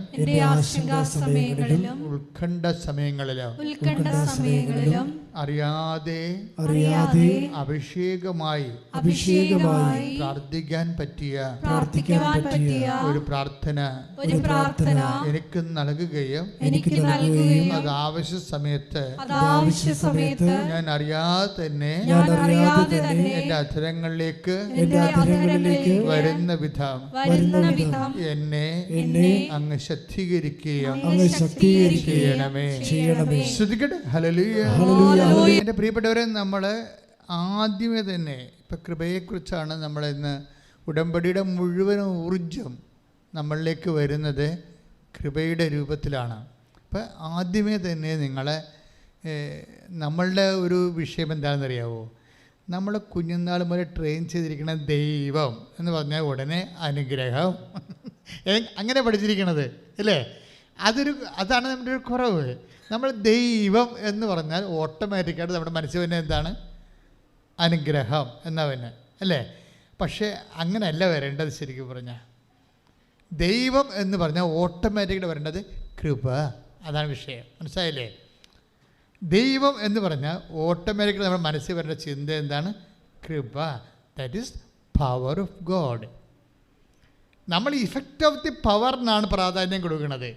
അനുഗ്രഹം എന്ന് പറഞ്ഞാൽ എന്താണ്? അനുഗ്രഹം എന്താണ്? ഇഫക്റ്റ് ഓഫ് ദി പവറാണ്. അതായത് ദൈവശക്തിയുടെ ഒരു പ്രതിഫലനമാണ് അനുഗ്രഹമായിട്ട് വരുന്നത് ഇല്ലേ? അതിനാണ് നമ്മൾ പ്രാധാന്യം കൊടുക്കുന്നത്. അത് അധികം വർക്കൗട്ട് ചെയ്യത്തില്ല. അപ്പോൾ ദൈവം എന്ന് പറയുമ്പോൾ പെട്ടെന്ന് കൃപയെന്ന് മനസ്സിൽ വരണം. എന്താണ്? പവറാണ്. കൃപയെന്ന് പറഞ്ഞാൽ എന്താണ്? പവറാണ്. എന്തുകൊണ്ടാണ് കൃപ പവറാണെന്ന് പറയാൻ കാര്യം? അത് 2 കൊരിന്ത്യൻസിൻ്റെ 12:9 എല്ലാവർക്കും അറിയാവുന്ന വചനമാണ്. വായിച്ചോളൂ. ശ്രുതികട ഹല്ലേലൂയ. 2 കൊരിന്ത്യൻസ് 12:9. എന്നാൽ അവിടുന്ന് എന്നോട് അരുളി ചെയ്തു. പറഞ്ഞേ, ഏറ്റു പറഞ്ഞേ. എന്നാൽ അവിടുന്ന് എന്നോട് അരുളി ചെയ്തു. നിനക്ക് എന്റെ കൃപ മതി. എന്തെന്നാൽ ബലഹീനതയിലാണ് എന്റെ ശക്തി പൂർണ്ണമായി പ്രകടമാകുന്നത്. അപ്പം നിനക്ക് എൻ്റെ കൃപ മതി. ഒരു മനുഷ്യന് എന്താണ് ദൈവത്തിൽ നിന്ന് വേണ്ടത്? നിനക്കെൻ്റെ അനുഗ്രഹം മതിയെന്നല്ല അല്ലേ? നിനക്കെൻ്റെ അനുഗ്രഹം മതിയെന്നല്ല, പിന്നെ എന്താണ്? നിനക്കെൻ്റെ കൃപ മതി. അപ്പോൾ ഒരു മനുഷ്യന് ബേസിക്കായിട്ട് വേണ്ടത് ദൈവകൃപയാണ്. എന്തുകൊണ്ടാണ് ദൈവകൃപ മതിയെന്ന്, ദൈവകൃപ വേണമെന്ന് പറയാൻ കാര്യം എന്താണ്? എന്തെന്നാൽ, അടുത്ത വചനം കണ്ടല്ലേ, എന്തെന്നാൽ പറഞ്ഞേ, എന്തെന്നാൽ ബലഹീനതയിലാണ് ദൈവത്തിന്റെ ശക്തി പ്രവർത്തിക്കുന്നത്. അപ്പൊ അവിടെ കൃപയ്ക്ക് പകരം ഉപയോഗിച്ചിരിക്കുന്ന വാക്കെന്താണ്? ശക്തി എന്ന് ഉപയോഗിച്ചിരിക്കുന്നത്. അപ്പോഴേ നമ്മൾക്ക് കൃപ എന്ന് പറഞ്ഞാൽ എന്താണ്? ദൈവത്തിൻ്റെ ശക്തിയാണ്. ദൈവത്തിൻ്റെ ശക്തിയാണ്. ഈ ദൈവത്തിൻ്റെ ശക്തിയുടെ ഗുണമെന്ന് പറയുന്നത്, ഈ ശക്തി നമുക്ക് ഓരോ രോഗത്തിനും ഓരോ മരുന്നല്ലേ അല്ലേ? ഓരോരോ രോഗത്തിനും ഓരോ മരുന്നല്ലേ വൈദ്യശാസ്ത്രത്തിൽ. ശാസ്ത്രത്തിൻ്റെയും വിശ്വാസത്തിൻ്റെ വ്യത്യാസം അതാണ്. അതായത് ശാസ്ത്രത്തിൽ ഓരോ കാര്യത്തിനും ഓരോരോ സൊല്യൂഷൻസാണ്. വിശ്വാസത്തിൽ എല്ലാ കാര്യത്തിനും സിംഗിൾ സൊല്യൂഷനാണ്. എന്താണ്? Power of God. കൈയടിച്ച് കിടത്താനും ശ്രുതികടലിൽ ഇതാണ് ഇപ്പോൾ വെളിപ്പെട്ടത്. അതായത് ശാസ്ത്രത്തിൽ ഓരോരോ വിഷയത്തിനും പർട്ടിക്കുലർ സൊല്യൂഷൻസാണ്. പക്ഷേ വിശ്വാസത്തിൽ എന്താ സംഭവിച്ചിരിക്കുന്നത്? എല്ലാ വിഷയങ്ങൾക്കും സിംഗിൾ സൊല്യൂഷനാണ്. എന്താണ്? കൃപ എന്ന് പറയുന്ന സിംഗിൾ സൊല്യൂഷൻ. പറഞ്ഞ മനസ്സിലായില്ലേ? അതെന്ന് വെച്ച് കഴിഞ്ഞാൽ, ഇപ്പോൾ ഉദാഹരണത്തിന്, അതായത് അവിടെ പേര് റീബ ഡെൻസിൽ, ഒരു നേഴ്സാണ് റീബ ഡെൻസിൽ.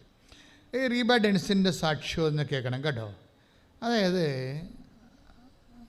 അവരുടെ അവസ്ഥ, അവരുടെ ആമാശയത്തിൻ്റെ പുറകിൽ 3 മുഴകൾ, ആമാശയത്തിൻ്റെ പുറകിലാണ് വലിയ മുഴകളാണ്, ട്യൂമർ പോലെ ഇങ്ങനെ വരും. അപ്പോൾ ഇത് ആദ്യം ഒരെണ്ണമായിരുന്നു, പിന്നീട് ഇത് ടെസ്റ്റ് ചെയ്തപ്പോഴാണിത് 4 എണ്ണം ഉണ്ടെന്ന് മനസ്സിലായത്. അപ്പോൾ ഇതിൽ കേരളത്തിലെ ഏറ്റവും ടോപ്പ് ഹോസ്പിറ്റലിൽ കൊണ്ടുപോയി ഇവരെ കാണിച്ചപ്പോൾ അവർ പറഞ്ഞു, ഇത് ആമാശയത്തിൻ്റെ പുറകിലാണ്, അത് വലുതായിക്കൊണ്ടിരിക്കുകയാണ്, ഓപ്പറേറ്റ് ചെയ്യാൻ പാടാണെന്നൊക്കെ പറഞ്ഞു. അവിടം വരെ പോകാൻ കാരണം എന്താണെന്നറിയാവോ? നേരത്തെ ഇതുപോലെ വന്നിട്ടൊന്ന് ഓപ്പറേറ്റ് ചെയ്തതാണ്, അപ്പോൾ വീണ്ടും അത് വന്നതാണ്. അപ്പം അപ്പോഴൊന്നും ഇവർക്ക് പ്രശ്നങ്ങളൊന്നുമില്ല. ഞാൻ ആദ്യത്തെ ഓപ്പറേഷനിലൊക്കെ അവർ പറയുന്നുണ്ട് സാക്ഷ്യത്തിൽ, എനിക്ക് ഹെൽത്ത് ഇഷ്യൂസ് ഒന്നും ഉണ്ടായിട്ടില്ല ഇവർക്ക്. അത് കാരണം ആദ്യം ഓപ്പറേഷനാണെന്ന് പറഞ്ഞപ്പോൾ ഒന്നും എനിക്ക് പ്രശ്നമില്ല. ഞാൻ ആദ്യം ഓപ്പറേഷനാണെന്ന് പറഞ്ഞപ്പോഴേ എനിക്ക് പ്രശ്നമൊന്നുമില്ല. ഓപ്പറേഷൻ ഉണ്ടെങ്കിൽ പെട്ടെന്ന് ഹീലാകുമല്ലോ. ഓപ്പറേഷൻ കഴിയുമ്പോൾ അവർ നേഴ്സായിരുന്ന അവർക്കാർക്ക് ടെക്നിക്കാലിറ്റീസ് എല്ലാം അറിയാം. ഓപ്പറേഷൻ ഇറ്റ്സ് ഓക്കെ, അത് കഴിയുമ്പോൾ ഹീലാകുമല്ലോ. അപ്പോൾ എനിക്കത് ഒരു ടെൻഷനും ഇല്ലായിരുന്നു എന്ന് പറഞ്ഞ്. ആദ്യത്തെ ഓപ്പറേഷൻ 4 ആമാശയത്തിൻ്റെ പുറകിലാണ്, 4 ട്യൂമറാണ്. അപ്പോൾ ആദ്യം ഫസ്റ്റ് ഓപ്പറേഷൻ എന്ന് പറയുമ്പോൾ എനിക്ക് ടെൻഷനൊന്നും ഇല്ലായിരുന്നു എന്നാണ് അവർ പറഞ്ഞത്. അപ്പോൾ ടെൻഷൻ ഇല്ല. മനസ്സിലായില്ലേ? അത് എൻ്റെ പ്രശ്നം വെച്ച് കഴിഞ്ഞാൽ, എനിക്ക് ടെൻഷൻ ഇല്ല എന്ന് പറഞ്ഞു കഴിഞ്ഞാൽ ശരിക്കും പറഞ്ഞാൽ അതൊരു നെഗറ്റീവ് വിഷയമാണ്. ടെൻഷൻ ഉണ്ടാകണം. മനസ്സിലായില്ലേ? നിങ്ങൾക്ക് കടമാണ്, ടെൻഷൻ ഇല്ലെന്ന് പറഞ്ഞു കഴിഞ്ഞാൽ നെഗറ്റീവാണത്. നിങ്ങൾക്ക് പരീക്ഷ വരാൻ പോകുന്നു, നിങ്ങൾക്ക് ടെൻഷൻ ഇല്ല എന്ന് പറഞ്ഞാൽ അത് നെഗറ്റീവാണ്, പോസിറ്റീവ് അല്ലത്. കാര്യം ടെൻഷൻ ദൈവം തന്നിരിക്കണത് എന്തിനാണത്? നമ്മളുടെ മെരിറ്റ് പോകുന്നൊരു സമയത്ത് യു ആർ ലൂസ്. ടെൻഷൻ നമ്മളോട് പറയണത് എന്താ? ആശങ്കകൾ, ഉത്കണ്ഠകൾ നമ്മളോട് പറയണത് എന്താണ്? You are losing your merit എന്നാണ് പറയണത്, അല്ലേ?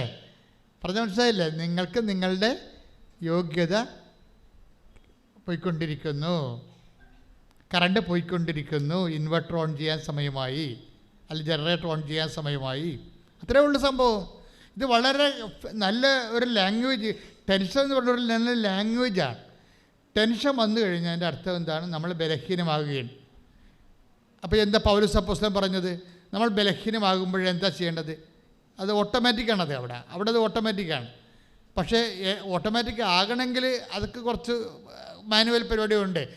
Take the word of God 2 നമ്മൾ വായിച്ചു തന്നെ എടുത്തോളൂ. 2 കൊരിന്തോസ് 12:9. 2 കൊരിന്തോസ് 12:9 പറഞ്ഞോളൂ. ക്രിസ്തുവിന്റെ ശക്തി എൻ്റെ മേൽ ആവസിക്കേണ്ടതിന്, ക്രിസ്തുവിന്റെ ശക്തി എൻ്റെ മേൽ ആവസിക്കേണ്ടതിന് ഞാൻ പൂർവാധികം സന്തോഷത്തോടെ എൻ്റെ ബലഹീനതയെ കുറിച്ച് പ്രശംസിക്കും. അപ്പോൾ എന്താ പ്രശ്നം വെച്ചാൽ, ഇതൊക്കെ മുമ്പൊരു വിഷയമുണ്ട്. എന്താ കാര്യം വെച്ചാൽ, ക്രിസ്തുവിൻ്റെ ശക്തി യുടെ ഒരു വിഷയം, അതിൻ്റെ ഒരു വർക്കിംഗ് പ്രിൻസിപ്പിൾ എന്താണ്? ആവസിക്കുകയാണ് ചെയ്യണത്. ക്രിസ്തുവിൻ്റെ ശക്തി നമ്മളിലേക്ക് വരുന്നതിന് ബൈബിൾ ഉപയോഗിക്കുന്ന വാക്ക് എന്താണ്? ആവാസനമെന്നാണ്. അത് നമ്മുടെ ഇപ്പോൾ ശക്തി, കർത്താവിൻ്റെ ശക്തി നമ്മളിലേക്ക് ആവഹിക്കുക. ഇങ്ങനെ വരണമെങ്കിൽ എന്ത് ചെയ്യണം? ഈ ബലഹീനതയെ നമ്മൾ അഡ്രസ്സ് ചെയ്യേണ്ടി വരും. പീഡിയോ ദാറ്റ് മീൻസ് ഒരു മിനിമം ബലഹീനത നമുക്കുണ്ടാകണം. അത് ഉണ്ടാവത്തില്ലെന്ന് പറഞ്ഞു കഴിഞ്ഞാൽ ഉടനെ നമ്മൾ കൃപയുടെ വാതിൽ അടച്ചിട്ടിരിക്കുകയാണ്. ഇപ്പോൾ അവരെന്താ പറഞ്ഞത്? റീബ ഡെനിസ് എന്താ പറയണത്? 4 ആമാശയത്തിൻ്റെ ബാക്കിൽ 4 ട്യൂമർ ഉണ്ടായിരുന്നു. ആ ട്യൂമർ ഓപ്പറേഷൻ ചെയ്ത് മാറ്റണമെന്ന് പറഞ്ഞപ്പോൾ അത് വലിയ ഒരെണ്ണം വലുതായിരുന്നു. അപ്പോൾ എനിക്കൊന്നും ഫീൽ ചെയ്തില്ല, എനിക്ക് ടെൻഷനൊന്നും ഇല്ലായിരുന്നു എന്നാണ് പറഞ്ഞത്. അത് ശരിയാണ്. കാര്യം അവരെക്കുറിച്ച് എനിക്ക് സാങ്കേതിക കാര്യങ്ങൾ അവർക്ക് അറിയാവുന്നത് കൊണ്ട് അതിൻ്റെ ഹീലിംഗ് ടൈം എടുക്കും, അത്രയേ ഉള്ളൂ എന്നാണ് അവർ പറഞ്ഞത്. അപ്പോൾ അവർക്ക് അതിനെക്കുറിച്ച് ടെൻഷനില്ല. ടെൻഷൻ എന്ന് പറയുന്നത് എന്താണ്? ടെൻഷൻ എന്ന് പറയുന്നത് നമ്മളുടെ യോഗ്യതയിൽ നിന്ന് നമ്മൾ we are losing our merit എന്നായി ടെൻഷൻ നമ്മൾ പറഞ്ഞിരിക്കുന്ന കാര്യം മനസ്സിലായോ? നമ്മളുടെ യോഗ്യത നഷ്ടപ്പെടുന്നു. പിന്നെ അടുത്ത ഓപ്ഷൻ എന്താണ്? Not by merit but by grace. ഗ്രേസാണ് ഓപ്ഷൻ. ഓരോ ടെൻഷനും നമ്മളോട് പറയുന്ന സംഭവം എന്താണ്? കൃപയുടെ കാലമായി, ഇനി നിൻ്റെ യോഗ്യതയുടെ കാലം കുറയുന്നു. ക്ലിയർ അല്ലേ? ഇത് നിങ്ങളുടെ യോഗ്യതയുടെ കാലം കുറയുന്നു. എല്ലാത്തിനും മനുഷ്യന് ഒരു യോഗ്യതയുണ്ട്. പഠിക്കാനൊരു യോഗ്യത ഇല്ലേ? പഠിക്കുന്നതിനൊരു യോഗ്യതയുണ്ട്. മെമ്മറി ഒരു യോഗ്യതയാണ്. ആരോഗ്യം ഒരു യോഗ്യതയാണ്. അപ്പോൾ ഇതിങ്ങനെ കുറേ നമ്മളെ സംതൃപ്തരാക്കുന്നതും നമ്മളെ നിലനിർത്തിക്കൊണ്ടിരിക്കുന്നതുമൊക്കെ ആത്മവിശ്വാസത്തിൽ നിലനിർത്തുന്നതൊക്കെ നമ്മുടെ യോഗ്യതകളാണ്. നമ്മുടെ ആത്മവിശ്വാസത്തിൻ്റെ എല്ലാം അടിസ്ഥാനം എന്താണ്? നമ്മുടെ യോഗ്യതയാണ്, നോട്ട് ദൈവമല്ല. കാര്യം മനസ്സിലായില്ലേ? ഇത് വെരി സീരിയസ് ആണിത്.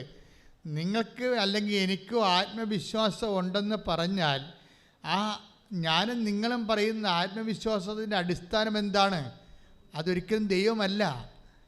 അത് നമ്മൾക്കുള്ള മെറ്റീരിയൽ ബെനിഫിറ്റ്സ് ആൻഡ് മെറിറ്റ്സ് ആണ്. മനസ്സിലായ? ഇവിടെ ടോർപ്പഡോ വരുമ്പോഴാണ് കൃപയുടെ കാലം ആരംഭിക്കുന്നത്. നമ്മൾക്ക് ആത്മവിശ്വാസം, ഇപ്പോൾ പണമുണ്ട് നിങ്ങൾക്ക്, അല്ലെങ്കിൽ നിങ്ങൾക്ക് ബാങ്കിൽ പണമുണ്ട്, അത് ആത്മവിശ്വാസം തരും നിങ്ങൾക്ക്. ബാങ്ക് പൊളിയണത് വരെ ആത്മവിശ്വാസം തരും. മനസ്സിലായില്ലേ? ബാങ്ക് മൊറട്ടോറിയം ആയെന്ന് പറയുമ്പോൾ തന്നെ അത് എല്ലാ പുറകോട്ട് വയ്ക്കും.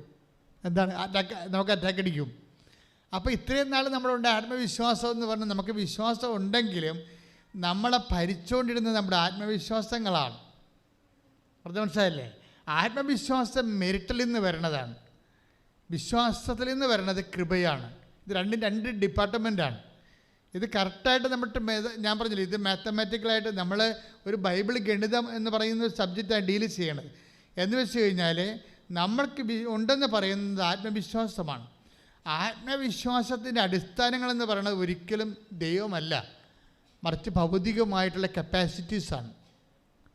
പൊന്ന്, പണം, പറമ്പ്, പാർട്ടി, സ്വാധീനിക്കാൻ ആൾ, റെക്കമെൻഡ് ചെയ്യാൻ ആൾ, ഇതെല്ലാം മെറ്റീരിയലാണ്.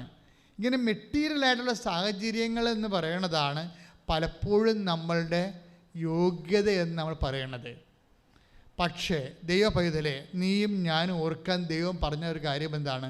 ഈ ലോകത്തുള്ള പകുതി മുക്കാൽ കാര്യങ്ങളും നമ്മുടെ ആത്മവിശ്വാസത്തിന് അടിസ്ഥാനമായ മെറ്റീരിയൽ ബെനിഫിറ്റ്സ് കൊണ്ടല്ല റൺ ചെയ്യണത്, നോട്ട് ബൈ മെറിറ്റ്. അതാണ് എഫേസ്യൻസ് 2:6 വായിച്ചോളൂ, ഒന്നൊരു വായിച്ചോളൂ. എഫേസ്യൻസ് 2:6 നമുക്ക് ഒരുമിച്ച് പാടാം. സ്തുതിക്കട്ടെ, ഹല്ലേലൂയ.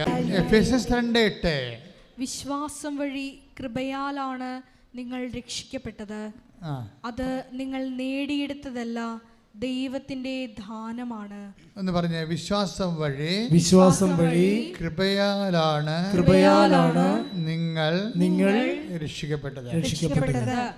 രക്ഷിക്കപ്പെടുന്നതിൻ്റെ നിത്യരക്ഷ ഉൾപ്പെടെയുള്ള കാര്യങ്ങളുണ്ട്. ക്രിസ്തുവിൻ്റെ ദൈവികമായ പദ്ധതിയാണ്.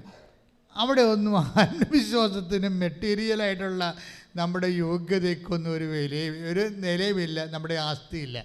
അതുകൊണ്ടാണ് അതിന് ഫുൾ ആൻഡ് ഫുൾ ഗ്രേസാക്കി ദൈവം വെച്ചത്. വിശ്വാസം വഴി കൃപയാലാണ് നമ്മൾ രക്ഷിക്കപ്പെട്ടത്. പക്ഷേ കൃപയാലാണ് എന്ന് പറഞ്ഞു, വിശ്വാസം വഴി പറഞ്ഞ് വിശ്വാസം വഴി കൃപയാലാണ് നമ്മൾ രക്ഷിക്കപ്പെട്ടത്.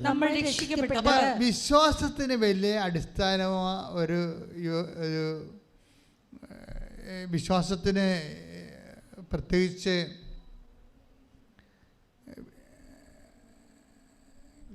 വിശ്വാസം എന്ന് പറഞ്ഞ മക്കളെ, വിശ്വാസം വഴി കൃപയാലാണ് നമ്മൾ രക്ഷിക്കപ്പെട്ടത്. ഞാൻ പറയാൻ ഉദ്ദേശിച്ചത് ഇതാണ്. അതായത് ഈ നിത്യരക്ഷ എന്ന് പറയുന്ന വിഷയം മാനുഷികമായിട്ട് നടക്കാത്തതാണ്. അത് ദൈവികമായ കാര്യമായത് കൊണ്ടാണ് ഫുൾ ആൻഡ് ഫുള്ളായിട്ട് അത് കൃപയാലായിട്ട് വരണത്. കൃപ കൊണ്ടേ പറ്റത്തുള്ളൂ, ദൈവത്തിൻ്റെ കൃപ കൊണ്ടേ പറ്റത്തുള്ളൂ. പക്ഷേ നിത്യരക്ഷ എന്ന് പറയുന്നത് മനുഷ്യൻ്റെ നിത്യജീവിതവും കൂടി ബന്ധപ്പെട്ട് വരുന്ന കാര്യമാണ്. നിത്യതയോളം മനുഷ്യൻ ജീവിക്കുന്ന വലിയൊരു പ്രോജക്റ്റാണത്. പക്ഷേ അതിൻ്റെ കാര്യം ഞാൻ സിമ്പിളായിട്ട് നിങ്ങളുടെ മുമ്പേ പറയുമ്പോൾ നിങ്ങൾ ഓർക്കും, നിത്യരക്ഷ വലിയൊരു പ്രോജക്റ്റാണ്, എന്നായിരിക്കും അത് എന്നൊക്കെ. ഞാനിതിങ്ങനെ സിമ്പിളായിട്ട് പറയണത്, ഞാൻ നിത്യരക്ഷ എന്താണെന്ന് കണ്ട ആളാണല്ല. അതാണ് പ്രശ്നം. ഞാൻ സിമ്പിളായിട്ട് പറയണത്, ഞാൻ അമ്മയെ ജീവനോടെ കണ്ട ആളല്ലേ. ഒന്നല്ല, ഇവിടെ വെച്ചും പിന്നെ ഈജിപ്തിൽ വെച്ചും 2 പ്രാവശ്യം. ഈജിപ്തിൽ വെച്ച് അമ്മ 4 പേരെ എൻ്റെ വായിക്കൊണ്ടുവന്നിട്ട്, അതല്ലേ ഇപ്പം ഞാൻ വാ പൊളിക്കുമ്പോഴൊക്കെ ഇതൊക്കെ പറഞ്ഞുകൊണ്ടിരിക്കണേ. ഇതൊക്കെ വല്ലതും പഠിച്ചിട്ട് പറഞ്ഞാണോ? പഠിക്കാനുള്ളതൊക്കെ ഞാൻ സെമിനാരി വെച്ച് ഞാൻ എന്തുമാത്രം പഠിച്ചിട്ടുണ്ട്, ഒത്തിരി പഠിച്ചിട്ടുണ്ട്. അതായത് അച്ഛനായിട്ട് പോലും എനിക്ക് അവിടെ ലൈബ്രറി, എൻ്റെ മുറി ലൈബ്രറി മുഴുവനും പഠിത്തമാണ്. പുറത്തുള്ള ജോലി കഴിഞ്ഞാൽ പിന്നെ പഠിത്തമാണ്. പക്ഷേ ഞാനീ നിങ്ങളോട് പറയണ ഒന്നും ആ പഠിച്ച കൂട്ടത്തിലുള്ളതല്ല. ഞാനീ പറയണതെല്ലാം കർത്താവ് എനിക്ക് ഇവിടെ നിൽക്കുമ്പോൾ തരണ വചനങ്ങളാണ് പറഞ്ഞത്. പിന്നെ ഞാൻ അതിൻ്റെ പുറകെ പ്രാർത്ഥിച്ച് അങ്ങനെ സഞ്ചരിക്കുമ്പോഴാണ് കർത്താവ് ലിങ്ക് ചെയ്ത് പുതിയ വചനങ്ങൾ തരണത്. അതെന്താ സംഭവിച്ചു കഴിഞ്ഞാൽ, വചനങ്ങളെ സംബന്ധിച്ചിടത്തോളം നമുക്കറിയാം.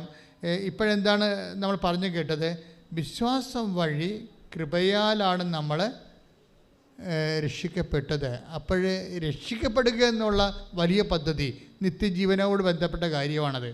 ഞാനെന്താ നിത്യജീവൻ സിമ്പിളായിട്ട് പറയാൻ കാരണം വെച്ച് കഴിഞ്ഞാൽ, അമ്മയെ ഞാൻ നേരിട്ട് കണ്ടതാണ്. നിങ്ങൾക്ക് ചിലപ്പോൾ നിത്യജീവൻ എന്ന് പറയുമ്പോൾ നിങ്ങൾക്ക് നിത്യജീവനേക്കാൾ വലുത് IELTS ആയിരിക്കും. അതെന്താ കണ്ടത്? നിങ്ങൾ കൺഫ്രണ്ട് ചെയ്യേണ്ട വിഷയം അതാണ് നിങ്ങൾ കൺഫ്രണ്ട് ചെയ്യേണ്ട വിഷയം. പക്ഷേ എൻ്റെ മക്കളൊരു സാധ്യത ശ്രദ്ധിക്കണം. അതായത് നിങ്ങൾ എന്നാണ് നിങ്ങളുടെ വിഷയത്തെക്കാൾ ഉപരി ദൈവത്തിന് പ്രാധാന്യം കൊടുക്കുന്നത്, അന്ന് മുതലാണ് കൃപ വർക്കൗട്ട് ചെയ്യാൻ തുടങ്ങുന്നത്. മനസ്സിലായ? ഇപ്പം നിങ്ങൾക്ക് എന്നാണ് നിങ്ങളിപ്പോൾ അനുഭവിക്കുന്ന വിഷയത്തെക്കാൾ ഉപരി ദൈവത്തിന് പ്രാധാന്യമുള്ള എന്തുകൊണ്ടാണ്? നിങ്ങളുടെ ജീവിതത്തിൽ ഇപ്പോൾ ദൈവത്തിന് പ്രാധാന്യമുള്ള എന്തുകൊണ്ടാണ്? നിങ്ങളുടെ വിഷയത്തിൽ ദൈവം ഇടപെടുമെന്നുള്ള ഉറപ്പുള്ളതുകൊണ്ടാണ്, അല്ലേ? അതാണ് പ്രശ്നം.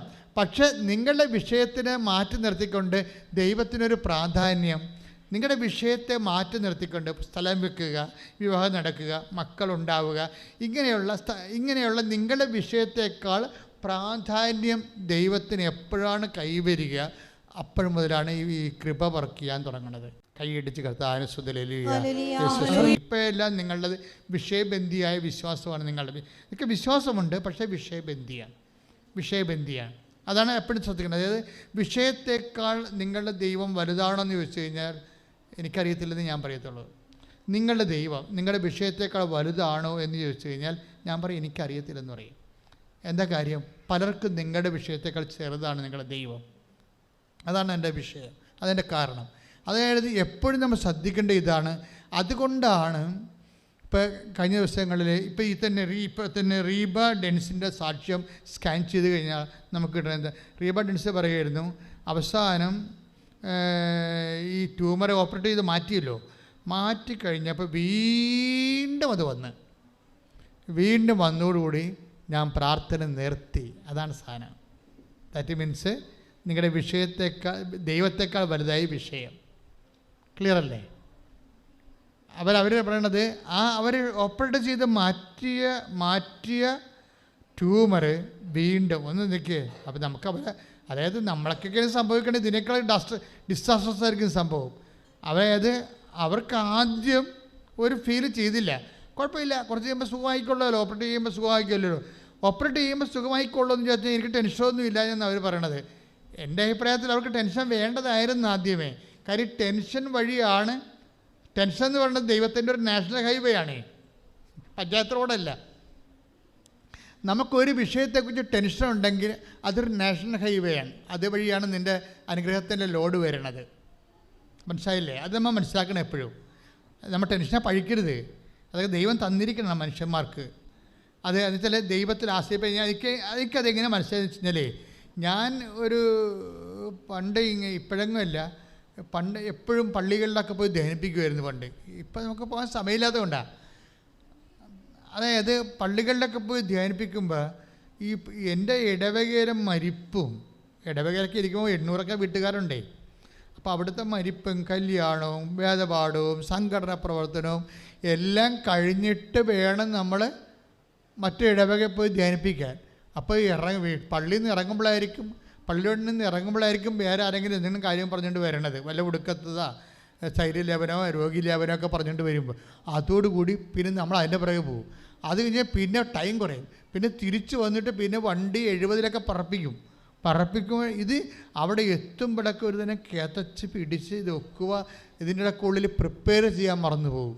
മറന്നിട്ട് നമുക്ക് പറ്റാത്ത സമയം കിട്ടാത്തത് കൊണ്ടാണ് പ്രിപ്പയർ ചെയ്യാൻ പറ്റും. അപ്പോൾ ഇതിനകത്ത് ടെൻഷനാകും. പിന്നെ എന്ത് ചെയ്യും? വണ്ടിയിരുന്നുകൊണ്ട് ഈ സ്ഥലത്ത് എത്തണവരെ ജവമാല എലിക്കൊണ്ടിരിക്കും.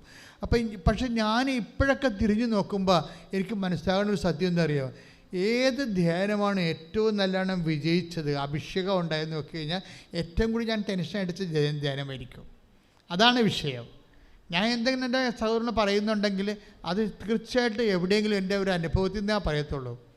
കാര്യം കഥകൾ പറയത്തില്ല, മറ്റുള്ളവരുടെ അനുഭവങ്ങളൊന്നും പറയത്തില്ല. ഇവിടെ നമ്മൾ നേരിട്ട് കൺമുമ്പിൽ കണ്ട കാര്യങ്ങൾ പറയത്തുള്ളൂ എപ്പോഴും. കാര്യത്തിൽ അത് പക്കയായിരിക്കും. അത് എന്നിട്ട് ആൾക്കാരുടെ സ്വഭാവം അറിയാവില്ല. ആൾക്കാർ അത് കഥയില്ലേ എന്നൊക്കെ പറഞ്ഞ് എഴുതുള്ളൂ. അങ്ങനെയല്ല, ഞാൻ എന്നും പറയുമ്പോൾ അത് കൃത്യമായിട്ട് എൻ്റെ കൺമുമ്പിൽ ഞാൻ അനുഭവിച്ച കാര്യമാണ്. അപ്പോസ്തലന്മാരുടെ രീതി അതാണ്. അവർ പറയുമില്ല, കണ്ണുകൊണ്ട് കണ്ടത്, കൈകൊണ്ട് തൊട്ടത്, ചെവി കൊണ്ട് കേട്ടത്, ജീവൻ്റെ വചനത്തെക്കുറിച്ച് സാക്ഷ്യം നൽകുന്നു. അപ്പോൾ അവർ പറഞ്ഞുകൊണ്ടിരുന്നത് അതാണ്. അപ്പോൾ യോഹന്നാനൊക്കെ പ്രത്യേകിച്ച് അതാണ് പറഞ്ഞുകൊണ്ടിരുന്നത്. അത് പറഞ്ഞപ്പോഴാണ് യോഹന്നാൻ വിജയിക്കുകയും ചെയ്തത്. പക്ഷെ മറ്റുള്ളവരുടെ കാര്യങ്ങളൊക്കെ പറഞ്ഞു കഴിഞ്ഞാൽ, സുവിശേഷത്തിൽ പറഞ്ഞാൽ ഏക്കത്തില്ല. അത് പൗലോസ് അപ്പോസ്തലൻ അതിനുവേണ്ടി ഒന്ന് ട്രൈ ചെയ്ത് നോക്കിയതാണ്. നമ്മൾ 17-ാം അധ്യായത്തിലൊക്കെ എന്താ വെച്ച് കഴിഞ്ഞാൽ, അദ്ദേഹം ഏതൻസിൽ ചെല്ലുമ്പോൾ ഏതൻസിലെ കവികളുടെ ചില വചനങ്ങളൊക്കെ അവിടെ ഭിത്തിയിൽ എഴുതിയിട്ടിരുന്നത്, തൂണിലൊക്കെ എഴുതി വെച്ചിരിക്കുന്നത്, അതൊക്കെ കോട്ട് ചെയ്ത് അദ്ദേഹം സംസാരിച്ചിട്ട് അദ്ദേഹം ആൾക്കാർ കേട്ടിട്ട് ഇറ്റ്സ് ഗുഡ് പ്രസംഗം എന്നൊക്കെ പറഞ്ഞു, നല്ല പ്രസംഗം എന്നൊക്കെ പറഞ്ഞ് ഗുഡ് ബൈ പറഞ്ഞു പോയി. ഏറ്റില്ല. ക്രൂശിക്കപ്പെട്ട കർത്താവിനെക്കുറിച്ച് പറയാൻ തുടങ്ങിയപ്പോഴാണ് അതിന് ഭയങ്കരമായിട്ട്, ക്രൂശിക്കപ്പെട്ട കർത്താവിനെക്കുറിച്ച് പറഞ്ഞു കഴിഞ്ഞാൽ സ്വർഗത്തിൻ്റെ സബ്സിഡി ഉണ്ട് ഒത്തിരി. അതിന് മറ്റേ സബ്സിഡി ഇല്ലല്ലോ പുള്ളി. അതാണ് വിഷയം. അതായത് ദൈവവചനത്തെക്കുറിച്ച്, ക്രൂശിനെക്കുറിച്ചും അതിൻ്റെ സത്യാവസ്ഥയെക്കുറിച്ചൊക്കെ പറയുമ്പോൾ നമുക്ക് സ്വർഗീയമായ സബ്സിഡി കിട്ടും.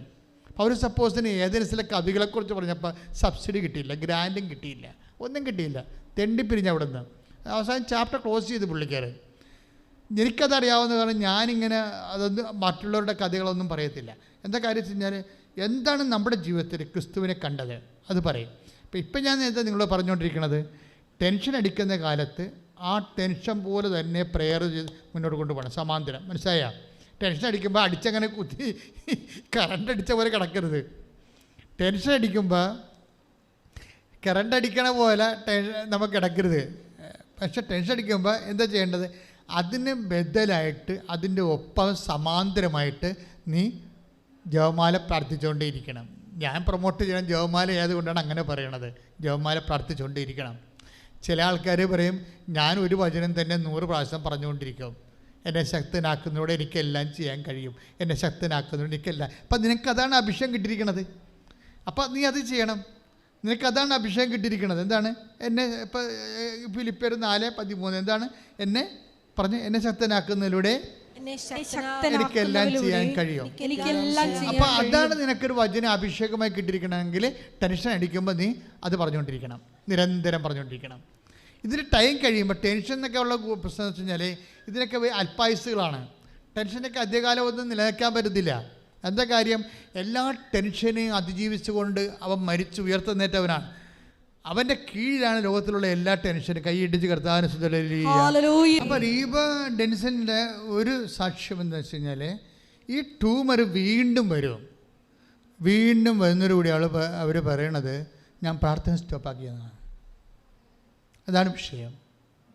സെക്കൻഡ് വരുമ്പോൾ ആദ്യം അവർക്ക് പ്രശ്നമില്ലായിരുന്നെന്നല്ല അവർ പറയണത്. ആദ്യം അവർക്ക് പ്രശ്നമില്ലായിരുന്നു, എനിക്ക് ടെൻഷൻ ഇല്ലായിരുന്നു. കാര്യം എന്താണ്? അത് ഓപ്പറേഷനാണ്, അത് കഴിയുമ്പോൾ ഹീലാകുമ്പോൾ മാറിക്കൊള്ളും, തീർന്നു, വീണ്ടും ജോലിക്ക് പോകാൻ പറ്റും. പക്ഷേ ഇപ്പോൾ ഇവളുടെ കപ്പാസിറ്റി പോയി. എന്താ പറയണത്? ആ സാധനം വീണ്ടും തിരിച്ചു വരികയാണ്. തിരിച്ചു വന്നപ്പോൾ ഇവർക്ക് എന്താ ഫസ്റ്റ് അറ്റാക്ക് എന്താ സംഭവിക്കുന്നത്? ഞാൻ പ്രാർത്ഥന നിർത്തി. ദാറ്റ് മീൻസ് ഇവരുടെ ദൈവത്തെക്കാൾ വലുതായി ഇവരുടെ വിഷയം. ബ്ലീഡില്ലേ?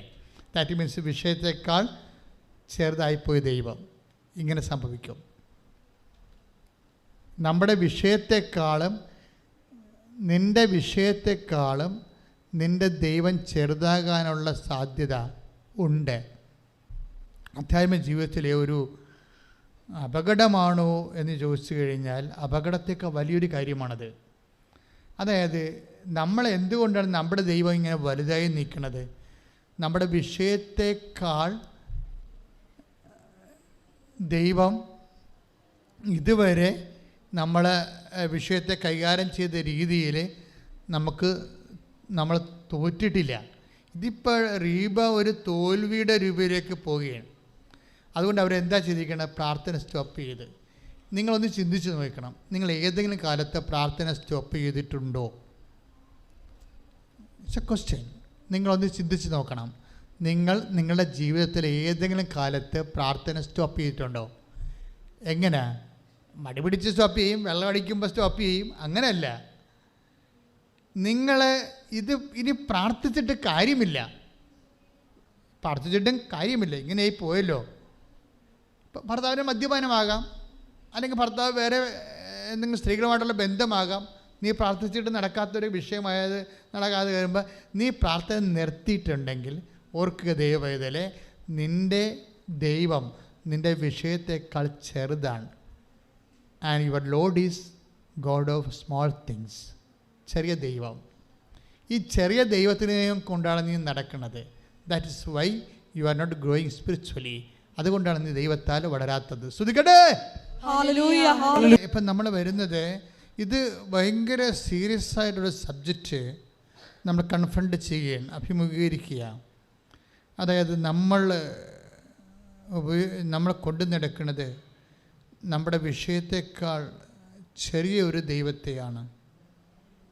That means you are engulfed by the problem. അതെന്താ സംഭവിച്ചിരിക്കുന്നത്? നമ്മൾ വിഷയത്തെ വിഴുങ്ങപ്പെട്ടിരിക്കുന്നു, അതാണ് സംഭവം. പക്ഷേ ദൈവത്തെക്കുറിച്ചുള്ള തിഷ്ഠതയാണ് നമ്മൾ വിഴുങ്ങപ്പെടേണ്ടതെന്നുള്ളത് ഈശോയുടെ ദേവാലയ ശുദ്ധീകരണത്തിൽ ഈശോ വെളിപ്പെടുത്തിയ ഒരു നയമാണത്. ഇഫ് യു ആർ നിങ്ങളൊരു ദൈവ പൈതലാണെങ്കിൽ നമ്മൾ ഡിവോഴ്സ് ചെയ്യപ്പെടേണ്ടത് എന്തുകൊണ്ടാണ്? ദൈവത്തെക്കുറിച്ചുള്ള തീഷ്ണതയാലാണ്. പ്രാർത്ഥിക്കുക, കർത്താവേ, വിഷയത്തെക്കാൾ ഉപരി ദൈവത്തെക്കുറിച്ചുള്ള തീഷ്ണതയാൽ ഈശോയെ പോലെ വിഴുങ്ങപ്പെടാൻ എന്നെ അഭിഷേകം ചെയ്യണമേ.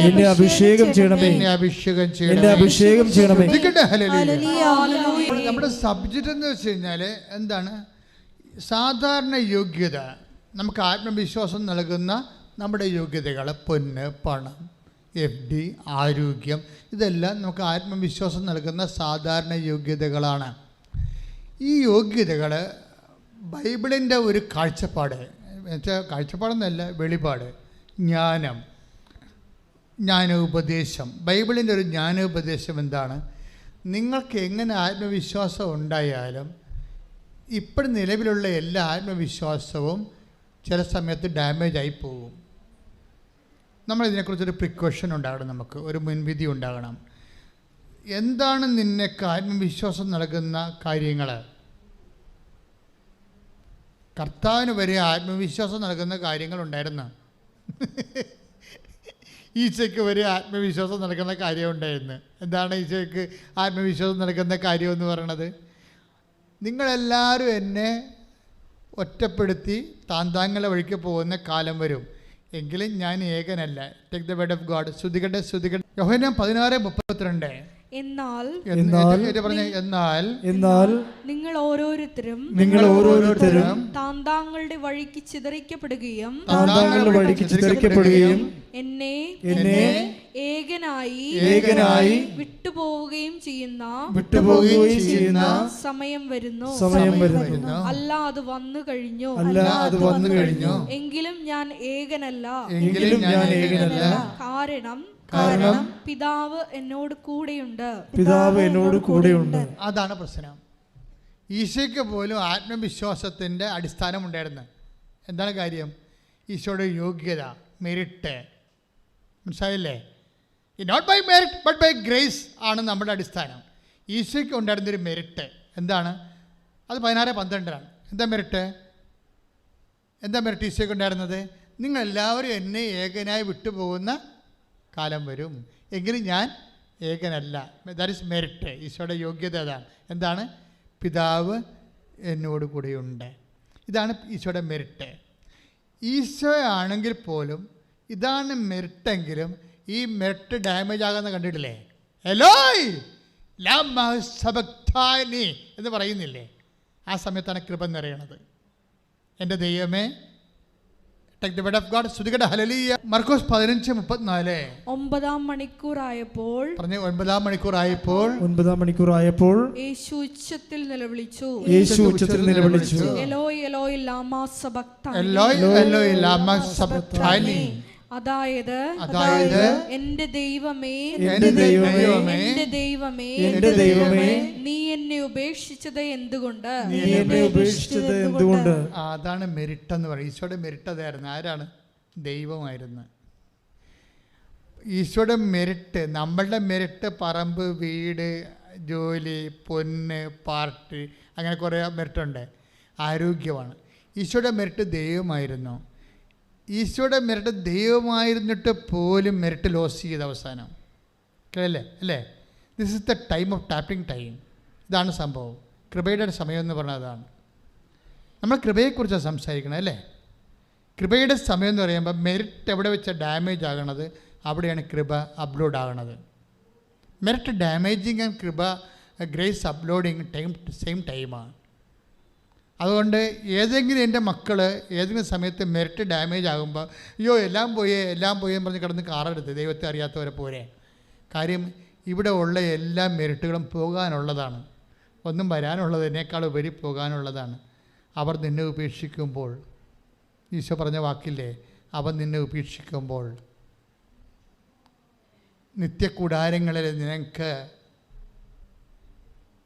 പ്രവേശനം ലഭിക്കേണ്ടതിന് നിന്റെ മെറിറ്റ് വിറ്റ് ദാനം ചെയ്യുവിൻ. Take the word of God. ശ്രുതികട്ടെ ഹല്ലേലൂയ. ലൂക്ക 16:9. ഞാൻ നിങ്ങളോട് പറയുന്നു അധാർമിക സമ്പത്ത് കൊണ്ട് നിങ്ങൾക്കായി സ്നേഹിതരെ സമ്പാദിച്ചു കൊള്ളുവേൻ. അത് നിങ്ങളെ കൈവെടിയുമ്പോൾ സ്നേഹിതരെ എന്ന് പറഞ്ഞത് സംഭവം സഹപ്രവർത്തകരും സഹാക്കളും ആരായാലും നിങ്ങളുമായിട്ട് ബന്ധപ്പെട്ട് നിൽക്കുന്ന സംഭവം എല്ലാം മെറിറ്റാണ്. മനസ്സിലായില്ലേ? മെറിറ്റിൻ്റെ പ്രശ്നം എന്താണ്? യേശുക്രിസ്തുവിനെ ദൈവം പോലും കൈവിടിഞ്ഞു. യേശുക്രിസ്തുവിൻ്റെ മെറിറ്റ്, ഈശോയുടെ മെറിറ്റ് ദൈവപിതാവായിരുന്നു. നമ്മളുടെ മെറിറ്റ് ഫ്രണ്ട്സ് ആകും ചിലപ്പോൾ. മനസ്സിലായില്ലേ? നമ്മുടെ മെറിറ്റ് ഫ്രണ്ട്സ് ആകും, ബന്ധുക്കളാകും, അല്ലെങ്കിൽ നിങ്ങൾ പ്രവർത്തിക്കുന്ന സംഘടന എന്തോ അതായിരിക്കും. അപ്പോൾ അങ്ങനെ വരുമ്പോൾ എന്താ സംഭവിക്കണത്? ചിലപ്പോൾ സമ്പത്തും ഉണ്ടാകും. സമ്പത്തും അത് സുഹൃത്തുക്കളും മെറിറ്റായിട്ട് വരും. ഈ സമ്പത്ത് സുഹൃത്തുക്കളും മെറിറ്റായിട്ട് വരുമ്പോൾ നിങ്ങളിപ്പോൾ വൈഫിനോടും പറയും എനിക്കെൻ്റെ കൂട്ടുകാരെ പിരിയാൻ പറ്റുമെന്നൊക്കെ പറയും. അത് ചുമ്മാ ഒരു വർത്തമാനം തൽക്കാലത്തേക്ക് പറയണതേ ഉള്ളൂ. പക്ഷേ ആരായാലും നിങ്ങൾ എങ്ങനെയൊക്കെ കെട്ടിപ്പിടിച്ചാലും ഈ ലോകത്ത് നിന്ന് വെച്ച് നേടിയ എല്ലാ സാധനവും കുറച്ച് കഴിയുമ്പോൾ ലൂസായി പോകും, ലൂസായി പോകും. മെറിറ്റിൻ്റെ ഒരു പ്രത്യേകത സ്വഭാവം അതാണ്. മെറിറ്റിൻ്റെ പക്ഷത്ത് ദൈവം വന്നിട്ട് പോലും നിന്നില്ലല്ലോ. മനസ്സിലായില്ലേ? മെറിറ്റിൻ്റെ പക്ഷത്ത്, യോഗ്യതയുടെ പക്ഷത്ത് ദൈവം ഈ കക്ഷിയായിട്ട് വന്നത് ദൈവമാണ്. യേശുക്രിസ്തു ഈശോയ്ക്ക് കക്ഷിയായിട്ട് വന്നത് ദൈവമാണ്. എന്നിട്ട് പോലും നിൽക്കുന്നില്ല, അത് പോകുകയാണ്. അതാണ് എപ്പോഴും മെറിറ്റിൻ്റെ ഒരു പ്രോബ്ലം. അതാണ് അതുകൊണ്ടാണ് ബൈബിൾ പറയണത് not by merit but by grace. അതുകൊണ്ടാണ് കൃപ നമ്മൾ ലക്ഷ്യം വെക്കണം. നമ്മൾ യോഗ്യതയാണ് എപ്പോഴും ലക്ഷ്യം വെച്ചുകൊണ്ടിരിക്കുന്നത്. ഓരോ സമയത്തും നമ്മൾ യോഗ്യതയാണ് ലക്ഷ്യം വെക്കുന്നത്. അതായത് പക്ഷേ അൾട്ടിമേറ്റ് എയിം ഗ്രേസിൽ വെക്കേണ്ടി വരും. അപ്പം അതുകൊണ്ട് സ്തുതിക്കട്ടെ മക്കളെ. യേശു സ്വസ്ഥം. ഹല്ലേലൂയ. 16:9 വായിച്ചേ. 16:9 വായിച്ചേ. ഞാൻ നിങ്ങളോട് പറയുന്നു, ഞാൻ നിങ്ങളോട് പറയുന്നു, അധാർമിക സമ്പത്ത് കൊണ്ട് നിങ്ങൾക്കായി സ്നേഹിതരെ സമ്പാദിച്ചുകൊള്ളുവേൻ. അത് നിങ്ങളെ കൈവെടിയുമ്പോൾ അവർ നിങ്ങളെ നിത്യകൂടാരങ്ങളിൽ സ്വീകരിക്കും. നിത്യകൂടാരങ്ങളിൽ സ്വീകരിക്കുന്നു പറഞ്ഞാൽ എവിടെ സ്വീകരിക്കുന്ന കാര്യമാണ് പറയണത്? അതായത് കൃപയുടെ ആർജവത്തിലേക്ക്, അതായത് മെറിറ്റ് നിങ്ങളെ കൈവിടുമ്പോൾ കൃപയാൽ നിങ്ങൾ നിറയും എന്ന് പറയുന്നതിൻ്റെ മറ്റൊരു തത്സമമാണിത്. മനസ്സിലായല്ലേ? മെറിറ്റ് യോഗ്യത നിങ്ങളെ കൈവിടുമ്പോൾ, അവർ നിങ്ങളെ കൈവിടിയുമ്പോൾ, കൂട്ടുകാരാകാം, ബന്ധുക്കളാകാം, സ്വന്തപ്പെട്ടവരാകാം, സ്വത്താകാം, അവർ നിങ്ങളെ കൈവിടുമ്പോൾ എന്താ സംഭവിക്കുന്നത്? അവർ നിങ്ങളെ നിത്യകൂടാരങ്ങളിൽ സ്വീകരിക്കും. നിത്യകൂടാരം എന്ന് പറയുമ്പോൾ നമുക്കറിയാമല്ലോ, ഈശോനെ വന്ന് കാണാൻ പറഞ്ഞ ആൾക്കാരോട് ഈശോ പറഞ്ഞത് എന്താണ്? ഇപ്പോൾ ഗുരു അങ്ങ് എവിടെ താമസിക്കുന്നു? ഗുരു അങ്ങ് എവിടെ താമസിക്കുന്നു എന്ന് അപ്പോസ്തലന്മാർ ആദ്യമായിട്ട് അന്ത്രയോസും യോഹന്നാനും ചോദിച്ച്. ഇപ്പം ഗുരു അങ്ങ് എവിടെ താമസിക്കണമെന്ന് ചോദിച്ചപ്പോഴുടനെ ഈശോ എന്താ പറഞ്ഞത്? ശ്രുതികട ഹല്ലേലൂയ. യോഹന്നാൻ 1:38. യേശു തിരിഞ്ഞ് അവർ തന്റെ പിന്നാലെ വരുന്നത് കണ്ട് ചോദിച്ചു, നിങ്ങൾ എന്ത് അന്വേഷിക്കുന്നു? അവർ ചോദിച്ചു, റബ്ബി, ഗുരു എന്നാണ് ഇതിനർത്ഥം. അങ്ങ് എവിടെയാണ് താമസിക്കുന്നത്? അവൻ പറഞ്ഞു വന്നു കാണുക. അപ്പം യോഹന്നാനും അന്ത്രയോസും പോയി കണ്ടതിന് ശേഷം അവൻ എവിടെയാണ് വസിക്കണമെന്ന് കണ്ടിട്ട് പിന്നീട് എഴുതി. എന്താണ് എഴുതിയത്? അവൻ വസിക്കുന്ന ഇടത്തെക്കുറിച്ച് എഴുതി. യോഹന്നാൻ എഴുതി. ആ യോഹന്നാൻ പറയുന്നുണ്ട്, ഞങ്ങൾ കണ്ണുകൊണ്ട് കണ്ടത്, ചെവി കൊണ്ട് കേട്ടത്. Take the word of God. 1 Yohannan 1. ശ്രുതികട ഹല്ലേലൂയ. യോഹന്നാൻ 1:2. ആദി മുതൽ ഉണ്ടായിരുന്നതും ഞങ്ങൾ കേട്ടതും സ്വന്തം കണ്ണുകൊണ്ട് കണ്ടതും സൂക്ഷിച്ചു വീക്ഷിച്ചതും കൈകൊണ്ട് സ്പർശിച്ചതുമായ ജീവന്റെ വചനത്തെ പറ്റി ഞങ്ങൾ അറിയിക്കുന്നു. ജീവൻ വെളിപ്പെട്ടു, ഞങ്ങൾ അത് കണ്ടു, അതിന് സാക്ഷ്യം നൽകുകയും ചെയ്യുന്നു. അപ്പോൾ അവർ ചെന്ന് വന്ന് കാണാൻ പറഞ്ഞവർ കണ്ടിട്ട് എന്തൊക്കെയാണ് അവർ കണ്ടത്? അവർ കണ്ണുകൊണ്ട് കണ്ടു, ചെവി കൊണ്ട് കേട്ടു, കൈകൊണ്ട്. ഇതിനെക്കുറിച്ച് പിന്നീട് യോഹന്നാൻ എന്താണ് കണ്ടതെന്ന് പറയുന്നുണ്ട്. എന്താണ്? എല്ലാ അസ്വസ്ഥതകളും മാറ്റുന്ന ഒരു കാഴ്ചയാണ് യോഹന്നാൻ കണ്ടത്. നമ്മുടെ വിഷയം ടെൻഷനല്ലേ? എല്ലാ അസ്വസ്ഥതകളും മാറ്റുന്ന ഒരു കാഴ്ചയാണ് ക്രിസ്തുവിൽ യോഹന്നാൻ കണ്ടത്. നമ്മുടെ വിഷയം ടെൻഷനല്ലേ? അല്ലേ? എന്താ യോഹന്നാൻ കണ്ടത്? യോഹന്നാൻ അത് കണ്ട കാര്യം പറയും മുമ്പ് തന്നെ യോഹന്നാൻ ആമുഖം പറയും, നിങ്ങളുടെ ഹൃദയം അസ്വസ്ഥമാകാതിരിക്കട്ടെ. നിങ്ങൾ എന്ത് ചെയ്യണം? ദൈവത്തിൽ വിശ്വസിക്കണം. പിന്നെന്ത് ചെയ്യണം? ക്രിസ്തുവിൽ വിശ്വസിക്കണം. കാരണം എന്താണ്? എൻ്റെ പിതാവിൻ്റെ ഭവനത്തിൽ എന്ന് പറഞ്ഞ്, എന്റെ പിതാവിന്റെ ഭവനത്തിൽ അനേകം വാസസ്ഥാനങ്ങളുണ്ട്. ഇല്ലായിരുന്നെങ്കിൽ നിങ്ങൾക്കൊരു സ്ഥലം സജ്ജമാക്കാൻ പോകുന്നുവെന്ന് നിങ്ങളോട് പറയുമായിരുന്നു. ഞാൻ പോയി നിങ്ങൾക്ക് സ്ഥലം സജ്ജമാക്കി കഴിയുമ്പോൾ ഞാൻ വീണ്ടും വന്ന് നിങ്ങളെ കൂട്ടിക്കൊണ്ടു പോകും. ഞാൻ ആയിരിക്കുന്നിടത്ത് നിങ്ങളും ആയിരിക്കണം. അതാണ് സംഭവം. അതാണ് യോഹന്നാൻ വന്ന് കാണാൻ പറഞ്ഞത്. എന്താ കണ്ടത്? കർത്താവ് എല്ലാ അസ്വസ്ഥതകളും മാറ്റുന്ന ക്രിസ്തുവിൻ്റെ അനുഭവ സാകല്യങ്ങളെയാണ് ഈ മനുഷ്യൻ അഭിഷേക വിധിപ്രകാരം മനസ്സിലാക്കുന്നത്. ഞങ്ങൾ കണ്ണുകൊണ്ട് കണ്ടത് വല്ലാത്തൊരു കാഴ്ചയായി. എല്ലാ അസ്വസ്ഥതകളെയും മാറ്റുന്ന യോഹന്നാൻ കുരിശിനെ ചുവട്ടി നിൽക്കാൻ കാരണം അതാണ്. എല്ലാവരും ഓടിയില്ലേ? പക്ഷേ യോഹന്നാൻ കുരിശിൻ്റെ ചുവട്ടി പിടിച്ചിരിക്കാനുള്ള കാരണം അതാണ്. കാര്യം ഇതിൻ്റെ അപ്പുറത്ത് എത്ര അസ്വസ്ഥത അത് കുരിശോളം തന്നെ വന്നാലും കൂട്ടായി വന്നാലും അതിൻ്റെ അപ്പുറത്ത് കർത്താവ് വസിക്കുന്ന, ഞങ്ങൾ കണ്ട, ആത്മാവിൽ ദർശിച്ച ഒരു വാസസ്ഥലമുണ്ട്. അത് ആ ഒരു ബോധ്യമാണ് ശരിക്കും. അത് കൃപയുടെ മേഖലയാണ്. മനസ്സിലായില്ലേ? അതാണ് കൃപയുടെ മേഖല. ആ കൃപയുടെ മേഖലയിൽ നിന്ന് എൻ്റെ പിതാവ് നിങ്ങളെല്ലാവരും എന്നെ ഉപേക്ഷിച്ച് പോകുന്ന കാലം വരും, എങ്കിലും പിതാവ് എൻ്റെ കൂടെ ഉണ്ടെന്ന് പറഞ്ഞാൽ മെരിട്ടില്ലേ, ആ യോഗ്യത അത് ഡാമേജ് ആയി കഴിഞ്ഞപ്പോൾ ഈശോക്ക് കിട്ടിയത് എന്താണ്? ഈ വാസസ്ഥലത്തേക്കാണ് ഈശോ പ്രവേശിക്കുന്നത്. ഈ വിശ്രമ സ്ഥലത്തേക്ക് കർത്താവ് പ്രവേശിക്കുകയാണ്. എല്ലാ അസ്വസ്ഥതകളെയും ഭരിക്കുന്ന, അവിടുന്ന് തൻ്റെ കണ്ണിൽ നിന്ന് കണ്ണീരെല്ലാം ഒപ്പിയെടുക്കുമ്പോൾ വെളിപാടിൻ്റെ പുസ്തകം വെളിപാട് 21:4 അവിടുന്ന് അവരുടെ മിഴികളിൽ നിന്ന് കണ്ണുനീർ തുടച്ചു നീക്കും. ഇനി മരണം ഉണ്ടായിരിക്കില്ല. ഇനിമേൽ ദുഃഖമോ മുറവിളിയോ വേദനയോ ഉണ്ടാവുകയില്ല. പഴയതെല്ലാം കടന്നുപോയി. അതായത് ക്രിസ്തുവിലായിരിക്കുന്ന വ്യക്തിയെ സംബന്ധിച്ചിടത്തോളം ഇത് ഒരു മുന്നാസ്വാദനം പോലെ ലഭിക്കുമെന്നാണ്. സ്വർഗത്തിൻ്റെ ഒരു മുന്നാസ്വാദനം ലഭിക്കാനുള്ള സാധ്യതയാണ് യോഹന്നാൻ്റെ എല്ലാ വെളിപാടുകളിലുമുള്ളത്. ഈ കണ്ണീരെല്ലാം ഒപ്പിയെടുക്കുന്ന അവസ്ഥയിൽ യോഹന്നാൻ ആദ്യമേ ചെന്ന് കണ്ട് അനുഭവിച്ചത്, കണ്ണുകൊണ്ട് കണ്ടത്, ചെവി കൊണ്ട് കേട്ടത് ജീവൻ്റെ വചനം. എൻ്റെ മക്കളെ, we are towards Jesus in total. നമ്മൾ കർത്താവിൻ്റെ അനുഭവ സാകല്യങ്ങളിലേക്കാണ്. ദാറ്റ് മീൻസ് എന്താണ് ഇപ്പോൾ സുവിശേഷിക്കുന്നത്? ഇവിടെ നിങ്ങളുടെ ഓരോരോ സങ്കടങ്ങളും, സ്ഥലം വിൽക്കാത്തവരുണ്ട്, വഴിയില്ലാത്തവരുണ്ട്, വീടില്ലാത്തതുകൊണ്ട്, കല്യാണം ഒത്തുവരാത്തവരുണ്ട്, മക്കളില്ലാത്തവരുണ്ട്, എല്ലാം ഉണ്ട്.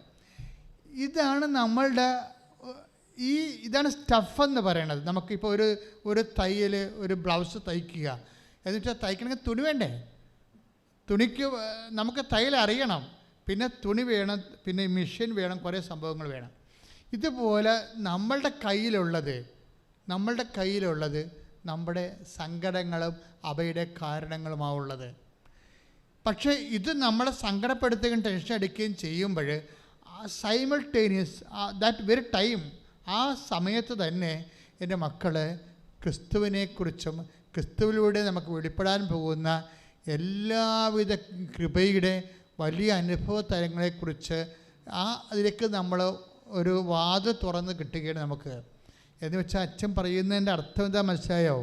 നിങ്ങൾ ഒരു പരീക്ഷയുടെ വിജയത്തെ മിനിമം പ്രോഗ്രാമായിട്ട് ക്രിസ്തുവിനെ റെഡ്യൂസ് ചെയ്യരുത്. നിങ്ങൾ വലിയ കാര്യങ്ങൾക്ക് വേണ്ടി വിളിക്കപ്പെട്ടവരാണ്. ചിലപ്പോൾ ഒരു കല്യാണം താമസിക്കാനൊക്കെ വിഷയം, പക്ഷെ ദൈവത്തിൻ്റെ വിഷയം അതല്ല, ക്രിസ്തുവിനെ നിങ്ങൾക്ക് തരികയാണ്. മനസ്സിലായില്ലേ? ചിലപ്പോൾ കല്യാണം താമസിക്കുന്നതിലേക്ക് നിങ്ങളുടെ വിഷയം, പക്ഷെ ദൈവത്തിൻ്റെ വിഷയം അതല്ല. ചിലപ്പോൾ നിങ്ങൾ 2 പ്രാവശ്യം OIT എഴുതിയിട്ടും തോറ്റതായിരിക്കും നിങ്ങളുടെ വിഷയം. ചിലപ്പോൾ നിങ്ങൾ സ്ഥിരമായിട്ട് നിങ്ങളുടെ ഹിയറിങ് പോണതായിരിക്കും നിങ്ങളുടെ വിഷയം. ദൈവത്തിൻ്റെ വിഷയം അതല്ല. ദൈവത്തിൻ്റെ വിഷയം സ്ഥിരമായി നിങ്ങൾക്ക് ജീസസിന് നൽകുകയാണ്. അപ്പോൾ ദൈവിക ലക്ഷ്യങ്ങൾ കൂടി അഡ്രസ്സ് ചെയ്യാതെ നിങ്ങളുടെ വിഷയം മാത്രം അഡ്രസ്സ് ചെയ്താൽ മിക്കവാറും നിങ്ങൾ മരണം വരെ അഡ്രസ്സ് ചെയ്തുകൊണ്ടേയിരിക്കും. അതാണ് പ്രശ്നം. അതുകൊണ്ടൊന്ന് പ്രാർത്ഥിക്കുക. കർത്താവായ ദൈവമേ, ഞങ്ങൾ ജീവിതത്തിന്റെ എന്ത് സമ്മർദ്ദം പറഞ്ഞാലും അൾട്ടിമേറ്റ് ആയിട്ട് അങ്ങേ കൂടെ അനുഭവിക്കാനുള്ള ദൈവപരിപാലനയുടെയും പദ്ധതിയുടെയും ഭാഗമായി ഇന്നത്തെ സംഘർഷത്തെ വിവേചിക്കാൻ ആവശ്യമായ ആത്മദാനങ്ങളാൽ എന്നെ അഭിഷേകം ചെയ്യണമേ. ശ്രദ്ധിക്കട്ടെ. ഹല്ലേലൂയ.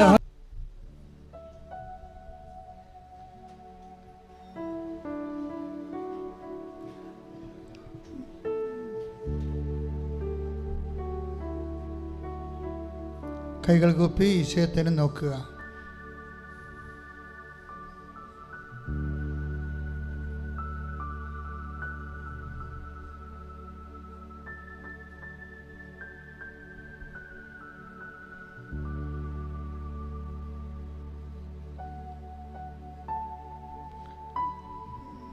റീബ ഡെൻസിൻ്റെ സാക്ഷ്യം വീണ്ടും അടുത്ത ധ്യാനത്തിലെ അടുത്ത ഭാഗങ്ങൾ വരെ, അത് കാര്യം വളരെ നല്ല ഒരു സാക്ഷ്യമാണ്.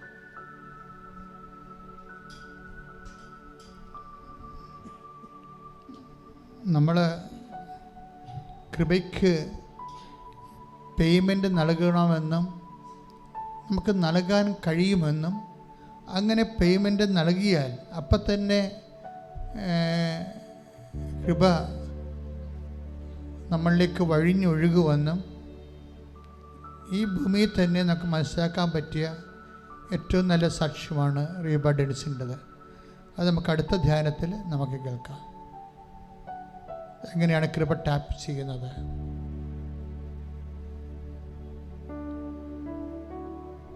നിങ്ങൾ കൃപയുടെ ഒരു തണലിലാണ് ഇപ്പം നിൽക്കുന്നത്, കർത്തൃസന്നിധിയിൽ.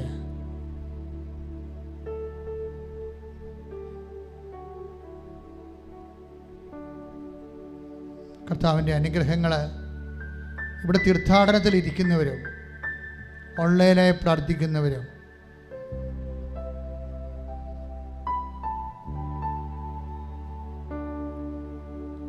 ഇപ്പോഴും രോഗമുള്ള ഇടങ്ങളിലെല്ലാം കൈകൾ വെച്ച് പ്രാർത്ഥിക്കേണ്ട സമയമാണ്. ഉദര രോഗികൾ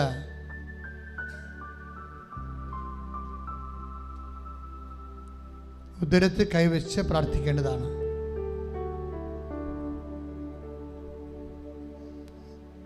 നിന്റെ കൈകളെ കർത്താവിൻ്റെ കൈകളാക്കി നീ പ്രാർത്ഥനയിലും വിശ്വാസത്തിലും മാറ്റണം. കർത്താവിൻ്റെ ആണിപ്പഴുതാർന്ന കൈകളാണ് നിന്റെ ഉദര രോഗത്തിൻ്റെ കർത്താവ് വെച്ചിരിക്കുന്നത്. നിന്റെ കൈകളെ ഉപയോഗിക്കുന്നുവെന്നുള്ള വലിയ വിശ്വാസം നിനക്കുണ്ടാകണം.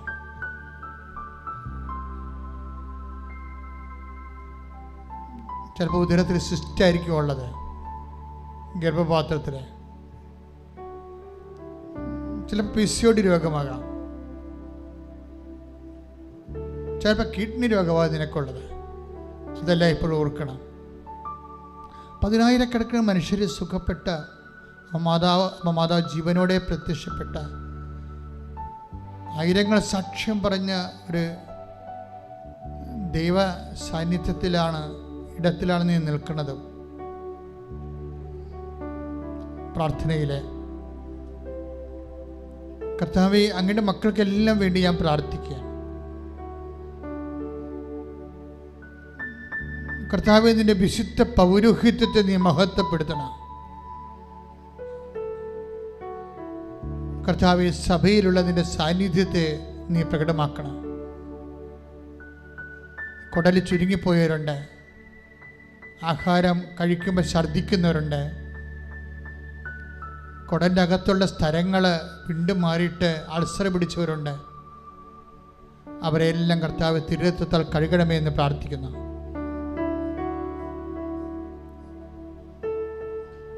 കർത്താവ് ഗർഭപാത്രം ചുരുങ്ങിപ്പോയവരുണ്ട്, ഗർഭപാത്രം വളരാത്തവരുണ്ട്, ഗർഭപാത്രത്തിൻ്റെ ഭിത്തികൾക്ക് കട്ടിയില്ലാത്തവരുണ്ട്. ഈശോ, അവരെല്ലാം നീ സ്പർശിക്കണമെന്ന് പ്രാർത്ഥിക്കുന്നു. കർത്താവ്, നിന്റെ ആണിപ്പെടുതാർന്ന് വലത് കരത്താൽ നീ സ്പർശിക്കണമേ. കർത്താവ്, ഇടുപ്പലിനെ കർത്താവെ സമർപ്പിച്ച് പ്രാർത്ഥിക്കുന്നു. ഇടുപ്പലിൽ ഇളകിയിരിക്കുകയും ഡിസ്ലൊക്കേറ്റ് ആകുകയും ചെയ്തതിൻ്റെ പേരിൽ പ്രാർത്ഥനയ്ക്ക് വരാൻ പറ്റാത്തവരുണ്ട്, ആഗ്രഹമുണ്ടെങ്കിലും വരാൻ പറ്റാത്തവർ. അവരുടെ ഇടുപ്പലിനെ എല്ലാം കർത്താവ് സ്പർശിക്കണമെന്ന് പ്രാർത്ഥിക്കുന്നു. അമ്മേ, പരിശുദ്ധമേ, ദേവമാതാവേ, എല്ലാ മക്കൾക്ക് വേണ്ടി മാധ്യസ്ഥം വഹിക്കണമേ. ശ്രദ്ധിക്കട്ടെ. ഉന്നതമായ നാമത്തിൽ സഭയുടെ ആളത്തിൽ ദൈവശക്തിയായി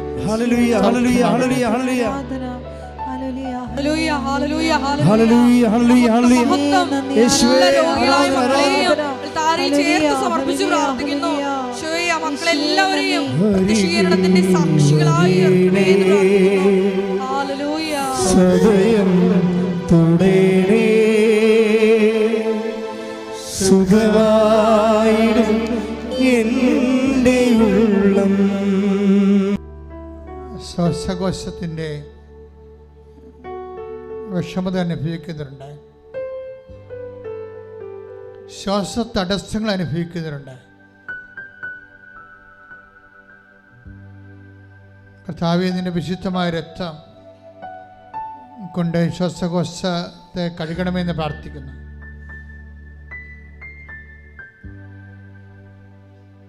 കർത്താവ്, ഹൃദയ രോഗികളെ സംബന്ധിച്ച് പ്രാർത്ഥിക്കുന്നു. ഹൃദയത്തിൻ്റെ വാൽവുകൾ സൂക്ഷിച്ചു പോയവർ, ഹൃദയത്തിന് ബ്ലോക്കുള്ളവർ, ഹൃദയത്തിൻ്റെ ഭിത്തികൾക്ക് ബലം കുറഞ്ഞവർ,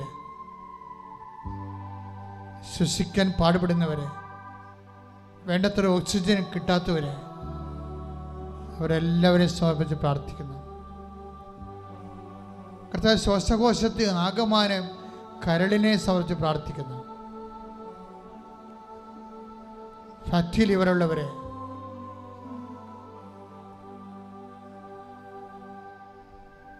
ലിവറിന് നീർക്കെട്ടുള്ളവരെ, ലിവറിന് ഇൻഫെക്ഷൻ ഉള്ളവരെ, കർത്താവേ, നിന്റെ വിശുദ്ധമായ രക്തത്താൽ എല്ലാ ആന്തരിക അവയവങ്ങളെയും കഴുകണമെന്ന് പ്രാർത്ഥിക്കുന്നു. യേശുക്രിസ്തു ഉന്നതമായ നാമത്തിൽ, ഈശോനാമത്തിന് സൗഖ്യം പ്രാപിക്കട്ടെ. ശ്രുതിക്കട്ടെ. ഹല്ലേലൂയ, ഹല്ലേലൂയ, ഹല്ലേലൂയ. യേശുവേ നന്ദി, യേശുവേ സ്തുതി. ഹല്ലേലൂയ, ഹല്ലേലൂയ. ആരാധന, ആരാധന. ഹല്ലേലൂയ. യേശുവേ നന്ദി, യേശുവേ ആരാധന. സദയം തുടരേ ഞങ്ങളുടെ മേൽ തളിക്കണമേ എന്ന് സുഖമായിടും എൻ്റെ ഉള്ളം. അരികിൽ വരേണേ സദയം തുടരേ സുഖമായിടും എൻ്റെ ഉള്ളം. പരിശുദ്ധ പരമദിവ്യകാരുണ്യത്തിന് എന്നേരവും ആരാധനയും സ്തുതിയും പുകഴ്ചയും ഉണ്ടായിരിക്കട്ടെ. പരിശുദ്ധ പരമദിവ്യകാരുണ്യത്തിന് എന്നേരവും ആരാധനയും സ്തുതിയും പുകഴ്ചയും ഉണ്ടായിരിക്കട്ടെ. കഴുത്തിൽ കൈവച്ച് പ്രാർത്ഥിക്കുക. ശിരസ്സുൾപ്പെടെ ശിരസ് രോഗമുള്ളവർക്ക് വേണ്ടി പ്രാർത്ഥിക്കാം. ശിരസ് സിസ്റ്റുള്ളവർ, ചെവി കേൾക്കാൻ പാടില്ലാത്തവർ, ചെവി കേൾവി കുറവുള്ളവർ, കണ്ണിന് കാഴ്ച മങ്ങി വരുന്നവർ, ടോൺസിലൈറ്റ് രോഗികൾ, തൈറോയ്ഡ് രോഗികൾ, അവരെല്ലാവരും സമർപ്പിച്ച് പ്രാർത്ഥിക്കുന്നു. ശിരസംബന്ധമായ എല്ലാ രോഗങ്ങളെയും കർത്താവെ ഇപ്പോൾ അങ്ങ് ഏറ്റെടുക്കണമെന്ന് പ്രാർത്ഥിക്കുന്നു. കർത്താവിൻ്റെ വിശുദ്ധ രക്തം എൻ്റെ ശിരസിലേക്ക് തളിക്കപ്പെടട്ടെ. എൻ്റെ കർത്താവിൻ്റെ ഉന്നതമായ നാമത്തിൽ, സഭയുടെ അധികാരത്തിൽ, കുരിശടയാളത്തിൽ നീ സൗഖ്യം പ്രാപിക്കട്ടെ.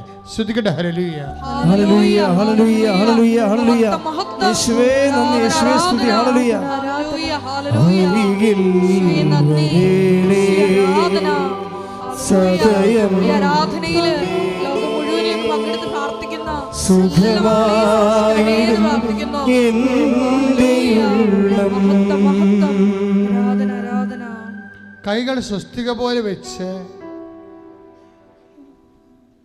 നെഞ്ച് പൂട്ടി മുഴുവൻ ശരീരവും പരിശുദ്ധ അമ്മയുടെ മാധ്യസ്ഥതയിലെ യേശുവിന് കൊടുത്തുകൊണ്ട് പ്രാർത്ഥിക്കുക. അച്ഛനോട് ചേർന്ന് പ്രാർത്ഥിക്കുക. കർത്താവായ ദൈവമേ, കർത്താവായ ദൈവമേ, എല്ലാ വാദരോഗികളെയും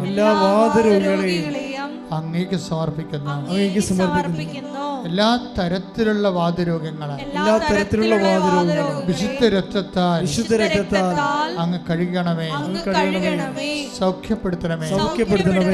അസ്ഥി രോഗങ്ങള്, അസ്ഥി ഉരുക്കമുള്ളവര്, വെള്ളപ്പോക്കിന്റെ അസുഖമുള്ളവര്, അസ്ഥി ശോഷിക്കുന്നവര്, അസ്ഥി കുഴകളിലെ മജ്ജ ഒലിച്ചു പോകുന്നവര്, അസ്ഥി അസ്ഥിക്കുള്ളിലെ മജ്ജകള് സൂക്ഷിച്ചു പോകുന്നവര് കർത്താവേ എല്ലാവരുടെ വേദനകളെയും ഞങ്ങളുടെ വേദനകളെയും ഞങ്ങളുടെ രോഗങ്ങളാണ് വേദനകളാണ് അവൻ വഹിച്ചു തന്ന വചനം അനുസ്മരിച്ചുകൊണ്ട് പ്രാർത്ഥിക്കുന്നു യേശുക്രിസ്തുവിന്റെ ഉന്നതമായ നാമത്തിൽ രോഗങ്ങൾ മാറിപ്പോകട്ടെ.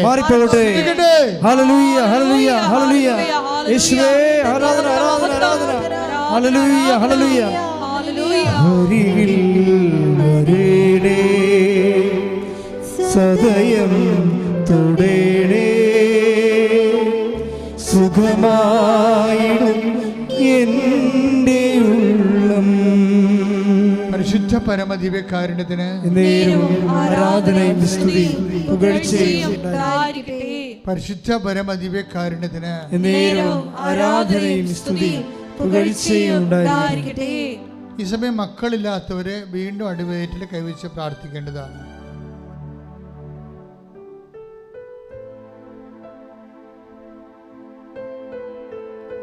ഇപ്പോൾ പ്രാർത്ഥിക്കാൻ പോകുന്നത് അലർജി രോഗികളാണ്.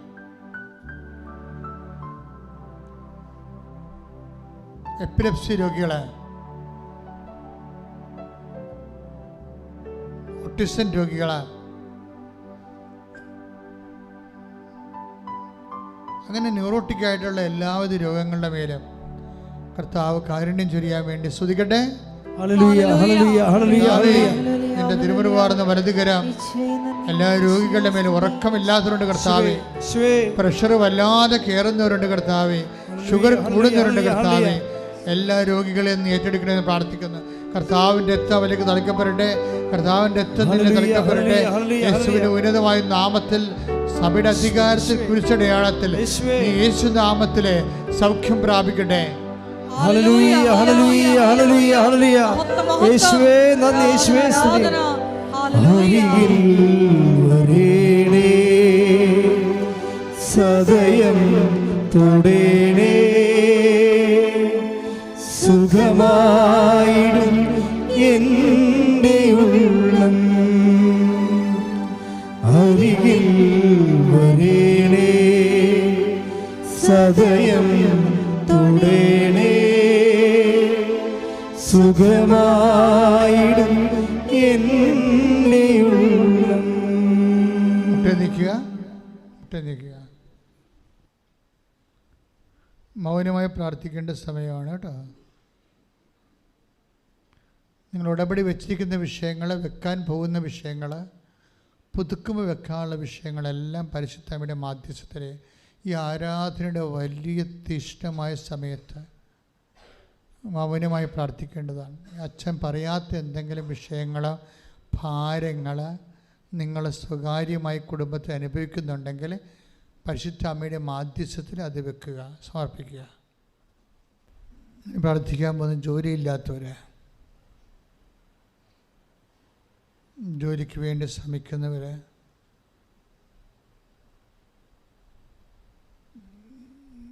ബെനഡിക്ട് മാർപ്പാപ്പയുടെ ആത്മാവിനോട് ചേർന്ന് പ്രാർത്ഥിക്കണം. മറിയത്തിൻ്റെ മധ്യസ്ഥ ഈശോയുടെ നാമത്തിൽ സഭയ്ക്ക് വേണ്ടി പ്രാർത്ഥിക്കുക, സഭാ ശുശ്രൂഷകർക്ക് വേണ്ടി പ്രാർത്ഥിക്കുക,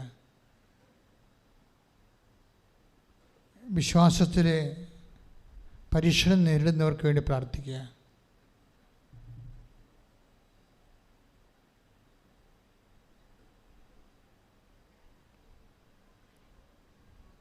വീടില്ലാത്തവര്, വഴിയില്ലാത്തവര്,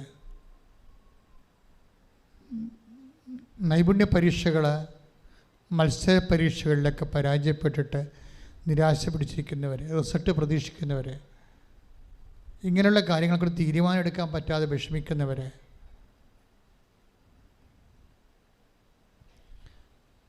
റീവാലുവേഷന് കൊടുത്തിരിക്കുന്നവർ, അഡ്മിഷൻ ഇതുവരെ കോളേജിലോ യൂണിവേഴ്സിറ്റിയിലോ അഡ്മിഷൻ ഇതുവരെ ശരിയാകാത്തവർ, വിവാഹം ഒത്തുവരാത്തവർ, ലോൺ ശരിയായി വരാത്തവർ, ഗിഫ്റ്റ് നടപടി നേരിടുന്നവർ, അവരെയൊക്കെ പ്രത്യേകം ഓർക്കുന്ന സമയമാണ്. നിങ്ങൾ സ്തുതിക്കട്ടെ. ഹല്ലേലൂയ.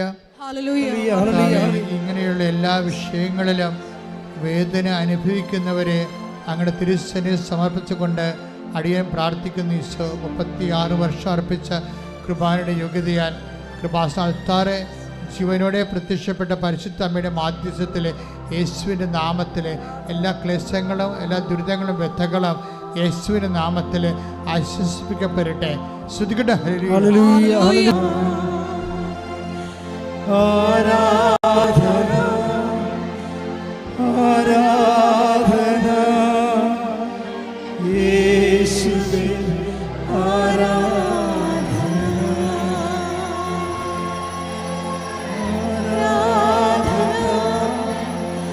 ആരാധന യേശുവേ ആരാധന.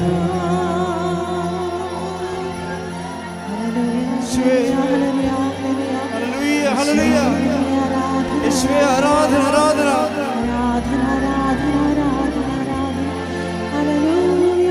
ഹല്ലേലൂയ ഹല്ലേലൂയ ഹല്ലേലൂയ. യേശുവേ ആരാധന ആരാധന.